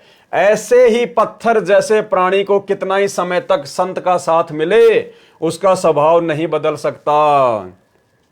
जिस प्रकार वो कृष्णदास और जिस प्रकार वर्तमान में स्वयं सतगुरु रामपाल जी परमेश्वर का कलयुगी परिवार, सतलोक आश्रम मैनेजमेंट हरियाणा, ये कोऑर्डिनेटर, अरे 20 वर्ष तक सतगुरु की संगति की, 28 वर्ष तक सतगुरु की संगति करी, और सतगुरु थोड़े समय के लिए अपने मिशन के तहत जेल में क्या चले गए, तुमने सारे घटिया कर्म करने शुरू कर दिए। उस पत्थर की तरह रगड़गा मारते चिंगारी निकलने लग गई, राजनीति करने लग गए, स्टेडियम बनवाने लग गए, घटिया कर्म करने लग गए, आरक्षणों में बैठने लग गए, दुनियादारी से यारी दोस्ती करने लग गए, गुंडों की सीबीआई जांच करवाने लग गए, भक्तों को भक्ति मार्ग से दूर करने लग गए। सतगुरु के जेल जाते ही पत्थर जैसे लोग। दूसरा उदाहरण दिया है कि वन में चंदन का पेड़ अपनी महक से, कड़वे वृक्ष नीम को भी अपनी महक से सुगंधित कर देता है, परंतु बांस पर चंदन का भी प्रभाव नहीं पड़ता, यानी काल के एजेंट पर सतगुरु का भी प्रभाव नहीं पड़ता। इसी प्रकार उस संजय उर्फ कृष्णदास को जाने, जो 3-4 वर्ष मुसदास के साथ रहकर भी अपना पाखंड करने का स्वभाव नहीं बदला। अरे वो कृष्णदास गुरुद्रोही तो मात्र 4 साल ही गुरु की संगत में रहा, जबकि गुरु का परिवार तो पिछले 20 वर्षों से गुरु की संगत में है, उसके बावजूद भी नहीं बदला और गुरु के जेल जाते ही सारे उल्टे कर्म करने शुरू कर दिए, स्वयं भी और संगत से भी। आगे देखिए, एक बहन ने बताया कि मेरा पति भी उस संजय में ज्यादा आस्था रखता था। उसको आश्रम से निकालने के बाद वह संजय उर्फ कृष्णदास हमारे घर आया, यानी आश्रम से निकालने के बाद में फिर एक भगतमती ने गुरुदेव को बताया कि मेरा जो पति था वो उसमें ज्यादा ही आस्था रखता था, और जब आपने उसको आश्रम से निकाल दिया तब वो एक बार हमारे घर पर आया। उसको आश्रम से निकालने के बाद वह संजय उर्फ कृष्णदास हमारे घर आया। भगवा कपड़े पहन रखे थे, यानी वो लाल पीले कपड़े पहन लिए साधु संत वाले, गले में माला डाल रखी थी, तथा रात्रि में वह हमारे घर पर रुका था। अपनी मन पसंद सब्जियां कहकर बनवाई, फिर कहा कि हलवा बनाओ, भोग लगाऊंगा। उस बहन ने अपने पति से कहा कि हलवा बनाने को कह रहा है, हमारी स्थिति तो दाल रोटी की है, फिर भी उधार करके हलवा बनाया। जी खोल कर निंदा की तथा मेरे पति का भाव खराब कर दिया। उसने हमारा भी आपसे मिलना बंद करा दिया तथा स्वयं भी नाम खंड कर लिया। जिस दुकान से परिवार पोषण हो रहा था वह कुछ ही दिनों में ठप हो गई, भूखे रहने लगे। एक दिन एक बहन ने बताया कि सतगुरु रामपाल जी महाराज कह रहे थे कि जिन जिन के घर वह संजय सुनसुनिया घूम रहा है उन्हीं को भारी नुकसान उठाना पड़ रहा है। तब मुझे होश आया कि हमारे घर पर भी गया था। उसी दिन के बाद हमारे बुरे दिन लगे। अपने पति से छुपकर उस बहन ने दोबारा नामदान मुसदास रामपाल दास से लिया। फिर अपने पति को समझाया, परंतु वह मानने को तैयार नहीं था। कुछ दिनों के बाद उस बहन ने अपने पति से कह दिया कि मैंने उपदेश ले लिया है, आपने जो करना है कर लो। कुछ महीनों के बाद उसके पति ने भी नामदान दोबारा लिया तथा अपनी गलती की क्षमा याचना की। आज उसी भगत की दुकान मुख्य बाजार में धूम धड़ाके से चल रही है। वह संजय उर्फ कृष्णदास मुसदास के एक भगत के घर सांपला में रुका। गुरुदेव कह रहे हैं कि हमारे भगत के घर सांपला में रुका। सांपला कोई गांव है। उन्होंने इसकी बहुत सेवा की। कुछ दिन बाद उस भगत की पत्नी के पेट में पानी की रसोली होकर फूट गई। असहनीय पीड़ा होने लगी। सांपला के डॉक्टर ने जवाब दे दिया। फिर रोहतक मेडिकल में ऑपरेशन हुआ। डॉक्टर हैरान रह गए कि आप बच कैसे गए। तब उस बहन ने कहा कि हमारे सिर पर पूर्ण परमात्मा का पंजा है, ये भी हमारी ही गलती का परिणाम होगा। आज तक 8 वर्ष नाम लिए हो गए थे, कभी बुखार भी नहीं चढ़ा था। अस्पताल से छुट्टी के बाद सीधे आश्रम करोथा में आए, सर्व घटना बताई। तब इस दास ने उन्हें बताया कि ये सब हानि केवल उस संजय के कारण हुई है। इस बात से वे दोनों कहने लगे कि महाराज जी, आप ही कहते हो कि द्वार पर आए कुत्ते को भी रोटी डालनी चाहिए। इस दास ने कहा कि पागल कुत्ते को आहार कराना हानिकारक होता है, गुरुद्रोही पागल कुत्ता हो जाता है। श्रद्धालुओं ने इस दास की बात पर विशेष ध्यान नहीं दिया, चले गए। कुछ ही महीनों पश्चात उनके दोनों लड़कों की भयंकर दुर्घटना हो गई। दोनों बच्चे के सब दांत बाहर निकल गए। इलाज करवाया, परंतु लड़के की पीड़ा बढ़ती ही जा रही थी। लड़का उस समय 12 वर्ष की आयु का था। लड़के ने कहा कि मुझे गुरुजी के पास आश्रम करोथा में ले चलो, मैं वहीं ठीक होऊंगा। डॉक्टर ने सफर करने, हिलने डुलने आदि से सख्त मना कर रखा था। लड़के का आग्रह देखकर लड़के को लेकर मुझदास के पास आए। आते ही लड़के ने दंडवत प्रणाम किया। उस बच्चे की दशा देखकर मुझदास को बहुत तरस आया तथा उनसे कहा कि आप दोबारा उपदेश लो और आगे से उस गुरुद्रोही को दूर से भी प्रणाम मत करना। उसके पश्चात उसी दिन उस बच्चे का दर्द समाप्त हो गया। दांत जो हिल रहे थे जाम हो गए। उससे तीसरे दिन दिल्ली में पंजाब खोड़ गांव में रविवार का सत्संग था। वहां वह लड़का तथा उसका पिताजी दोनों सत्संग सुनने पहुंचे तथा सारी कहानी बताई। उसके बाद सुख से रह रहे हैं। एक बार दिल्ली में नजफगढ़ में 5 दिवसीय सत्संग हुआ था। उसके पोस्टर लगाने ये नकली महाराज संजय, जो कृष्णदास बना हुआ है, अन्य सेवकों के साथ सेवा करने गया हुआ था। नजफगढ़ के आसपास के भक्तों ने इसको गुरुजी के तुल्य आदर सत्कार दिया। बताओ, संगत इतनी नादान।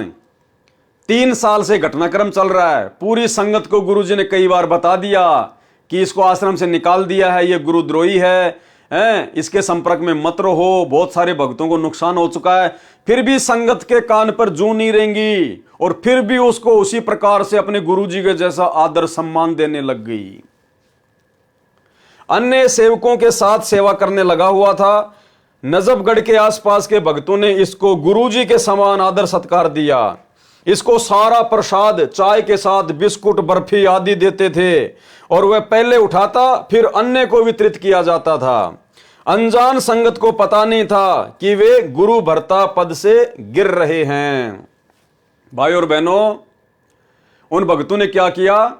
जो भी प्रसाद बनता था, चाय, बिस्कुट, बर्फी, लड्डू, सबसे पहले वो कृष्णदास के सामने लेके जाते थे। पहले वो खाता, फिर भक्तों में बांटा जाता। जबकि साध संगतियों में एक आध बार ऐसी घटना हुई है। दास के पास में कुछ भगत इस प्रकार से सबसे पहले कोई शिकंजी या दूध या प्रसाद लेकर आए और सबको पता है, साध संगत वाले भाई बहनों को। दास ने कहा कि भगत जी, ये क्या कर रहे हो आप? अरे मेरे से पहले आप कितने भक्तों को पार करके आए हो, वो क्या भगत नहीं है? मैं कोई स्पेशल हूं क्या? हम सब परमात्मा के बच्चे हैं, 2 कोटि के जीव हैं, समान हैं। अगर पवनदास को विशेष महत्व दोगे तो परमात्मा नीचे गिरा देगा। ये गलती दोबारा मत करना। और दास ने वो प्रसाद नहीं लिया कि पहले परमात्मा के बाकी बच्चों को दो, उसके बाद में दास लेगा। क्योंकि भाई और बहनों, ये माइनस पॉइंट है जो परमात्मा हमें बता चुके हैं, समझा चुके हैं। इसलिए हम सत्सेवक अब वो गलतियां नहीं करने वाले। तो इस प्रकार से भक्तों ने भी गलतियां नहीं करनी है। किसी भगत को विशेष महत्व देते हुए सबसे पहले उसको सम्मान आदि नहीं देना विशेष। सब परमात्मा के बच्चे हैं, परमात्मा की दृष्टि में सब बराबर हैं। चाहे कोई कहीं का भी हो और कैसा भी हो, चाहे मेरे जैसा कोई बहुत ज्यादा बोलता हो या किसी को बोलना ना आता हो, परमात्मा की दृष्टि में दोनों आत्मा बराबर हैं। इसको सारा प्रसाद चाय के साथ बिस्कुट, बर्फी आदि देते थे और वह पहले उठाता फिर अन्य को वितरित किया जाता था। अनजान संगत को पता नहीं था कि वे गुरु भर्ता पद से गिर रहे हैं, जिसका भयंकर परिणाम होता है। कुछ दिनों के पश्चात एक भगत का लड़का मर गया। एक की इतनी भयंकर दुर्घटना हुई कि बाल बाल बचा, लेकिन टांग टूट गई। एक के पेट में दर्द हुआ तथा एक ही रात्रि में 12,000 रुपए लगाकर बाल बाल बचा।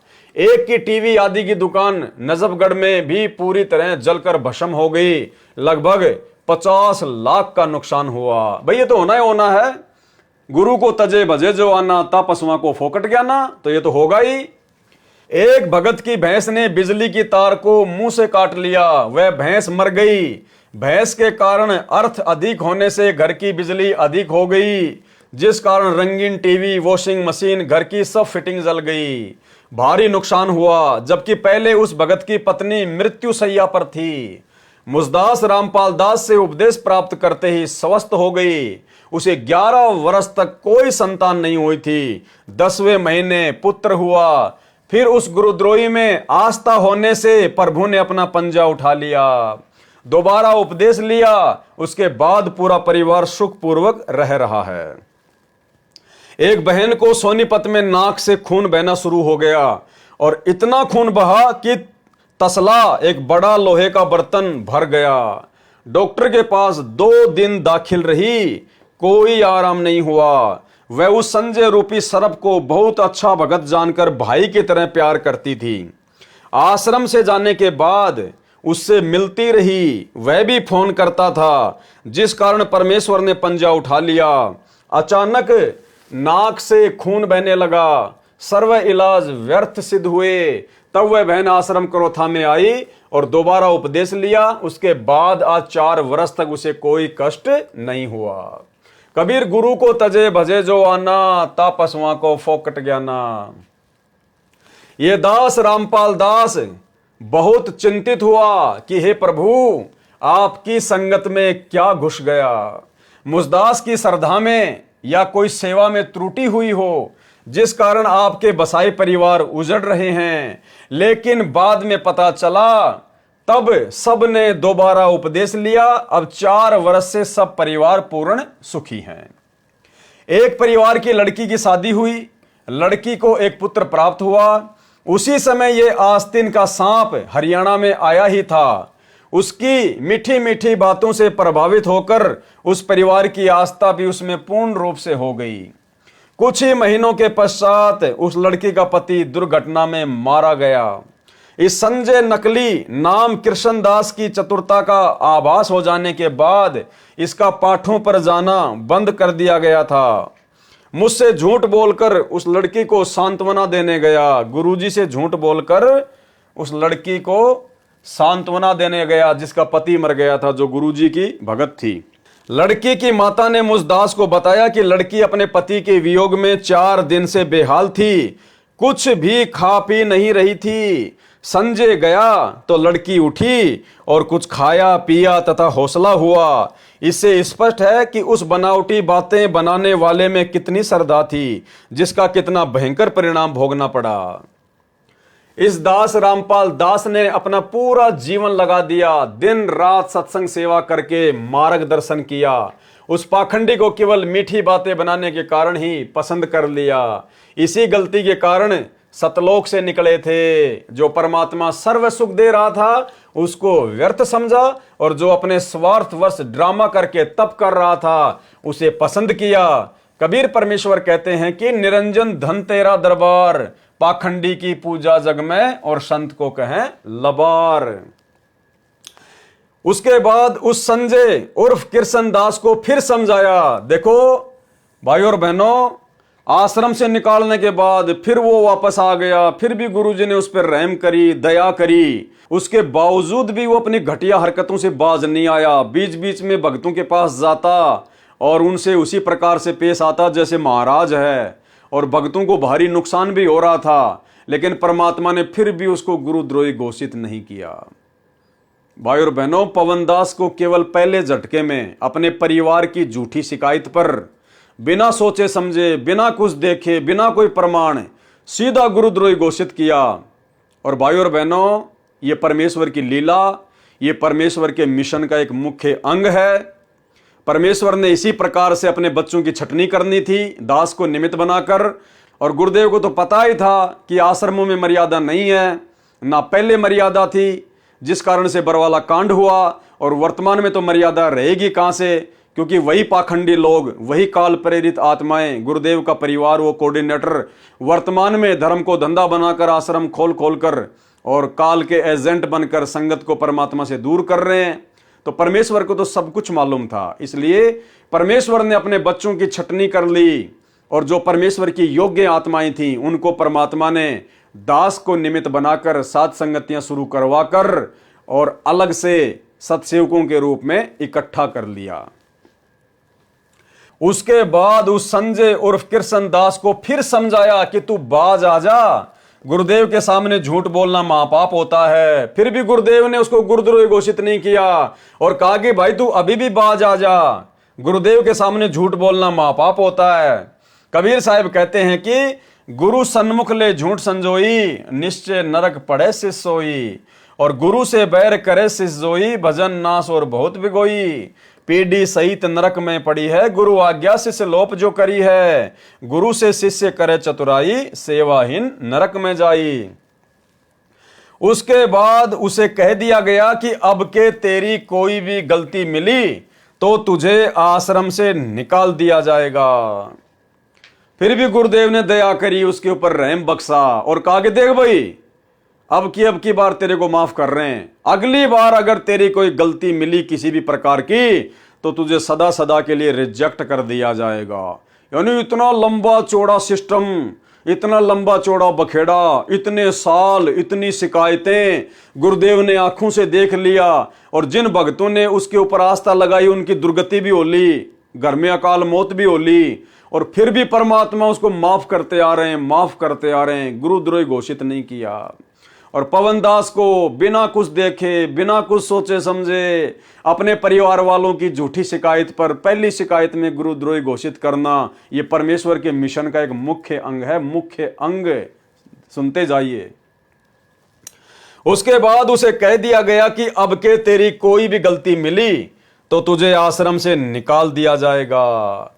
उसकी चाल थी कि संगत को अपना बनाकर आश्रम क्रोथा को प्राप्त करके महंत बन जाऊं। सतगुरु रामपाल जी तो अंतर्यामी हैं, जानी जान है, उनको तो पता था कि काल इसको कहां तक नीचे गिराएगा। गुरुदेव कह रहे हैं कि उसकी इच्छा थी, उसकी मनसा थी कि संगत को अपना बना लूं, संत रामपाल जी को नीचे गिरा दूं और क्रोथा आश्रम में संत बन के बैठ जाऊं। जब संगत को पता लगता गया तो उससे धिक्कारने लगे। उपरोक्त वाणी परमेश्वर की है जो उस गुरुद्रोही पर पूर्ण रूप से खरी उतरती है। इसका दंड इसे प्रभु अवश्य देगा। जिस कारण से उसकी सब चाल असफल हो गई तो वह आश्रम छोड़कर मना करते करते चला गया। फिर वो आश्रम छोड़कर चला गया। उस लड़के की माताजी आश्रम में आई। कौन सी लड़की? जिसका पति मर गया था, जो 4 दिन से खाना पीना नहीं खा रही थी। लेकिन जैसे ही वो संजय गुरुद्रोही उनके घर पर उनको सांत्वना देने गया तो उसकी तुरंत बात मान ली और खाना खा लिया। उसकी मां जब आश्रम में आई तो उसने पूछा कि संजय भगत जी कहां हैं? इस दास ने कहा कि वह तो आश्रम छोड़कर जा चुका है। उस नादान की अनजान संगत पर इतनी छाप थी कि उस बहन ने कहा कि महाराज जी वह आश्रम भले ही छोड़कर गया लेकिन वह आपको नहीं छोड़ सकता। वो माई बोली कि वो भले आश्रम छोड़ के चला गया लेकिन गुरुजी वो आपको नहीं छोड़ सकता। यानी उसने इस कदर लोगों को भ्रमित कर रखा था। उस जैसा तो एक भी भगत नहीं है। तब उस नादान को समझाया कि आप गुरुजी से अधिक जानने लग गई क्या? आपको पता नहीं वह क्या था। लड़की व उसके परिवार ने पुण्य उपदेश प्राप्त किया। उसके पश्चात लगभग 4 वर्ष हो चुके हैं। उनके किसी पशु को भी हानि नहीं हुई। यह सब दुख का कारण वही संजय रूपी दीमक था। तो भाइयों और बहनों, ये पुस्तक भक्ति और भगवान जो कि आपको गुरुद्रोही की परिभाषा समझाएगी, गुरुद्रोही के लक्षण समझाएगी और किन परिस्थितियों में कितने सारे सबूत और प्रमाण देखने के बाद सतगुरुदेव भगवान उस आत्मा को गुरुद्रोही घोषित करते हैं, उस आत्मा को आश्रम से निकालते हैं। ये सारी बातें आपको ये पुस्तक भक्ति और भगवान समझाएगी। तो आज इस वीडियो में केवल इतना ही। और कल रात्रि 9 बजे सभी भाई बहन लाइव जुड़िए। इसके आगे का जो पार्ट है वो कल रात्रि में लाइव चलेगा। और ये पुस्तक भक्ति और भगवान हमारे बहुत सारी भ्रमणाओं का सत्यानाश कर देगी और हमें परमेश्वर के आशीर्वाद से, परमेश्वर द्वारा लिखी गई ये पुस्तक जो हम इसके वीडियो बना रहे हैं, हम समझ रहे हैं, ये पुस्तक हमें भक्ति मार्ग पर इतना दृढ़ कर देगी कि यहाँ के छोटे मोटे भगत तो छोड़िए, काल प्रेरित उनके एजेंट तो छोड़िए, स्वयं ज्योति निरंजन भी धरती पर उतरकर अगर संत रामपाल जी के भक्तों को भ्रमित करने की कुछ चेष्टा करे तो वो भी मुंह की खा के जाएगा, मुंह की खा के। और ये विशेष दया, ये विशेष मेहर परमेश्वर ने 7 संगतियों पर बख्शी है। क्योंकि वर्तमान में ज्यादा से ज्यादा संख्या में केवल साध संगति से जुड़े हुए सत्सेवक भाई बहन ही इन वीडियो को देख रहे हैं, समझ रहे हैं और दृढ़ होते जा रहे हैं। बाकी संगत जिनको डरा रखा है साध संगतियों के नाम से, मुझ पवन दास को गुरुद्रोही घोषित करवाकर मेरे वीडियो देखने के लिए लोगों को मना कर रखा है, वो संगत आने वाले समय में रोएगी, पछताएगी। और उनको भी यदि भक्ति करनी है, आने वाले समय में यदि हम सत्सेवकों की तरह दृढ़ होकर भक्ति मार्ग पर चलना है, तो उनकी मजबूरी होगी इन वीडियो को देखना। आने वाले समय में इन साध संगति वाले वीडियो को उन्हें देखना ही पड़ेगा अगर उनको एक दृढ़ भगत बनना है, तो यदि भक्ति मार्ग पर गलतियां करने से बचना है। तो ये मैं कोई मानवश या घमंडवश नहीं कह रहा, घमंड करता है नीच आदमी, दुष्ट आदमी। मैं परमेश्वर जी के ज्ञान आधार से आपको बता रहा हूं, समझा रहा हूं, क्योंकि दास को सतगुरु रामपाल जी भगवान ने वर्तमान में अपनी संगत में निमित्त बनाकर खड़ा किया है, ताकि भाई बहनों के साथ साथ संगति करके ज्ञान आधार से चर्चा करके और परमेश्वर के ज्ञान के ऊपर दृढ़ होकर काल भगवान के षड्यंत्र को काट सकें। और उसके लिए परमेश्वर का आशीर्वाद आप और हमारे साथ में विशेष रूप से रहेगा उन आत्माओं के ऊपर जो आत्माएं निसंशय होकर ज्ञान को आधार बनाकर साध संगति से जुड़ी रहेंगी। तो अगला पार्ट कल रात्रि 9 बजे सभी भाई बहन लाइव जुड़िए। तब तक गुरुदेव भगवान से आशीर्वाद लेते हैं, इजाजत लेते हैं। बंदी छोड़ सतगुरु रामपाल जी परमेश्वर जी की जय हो।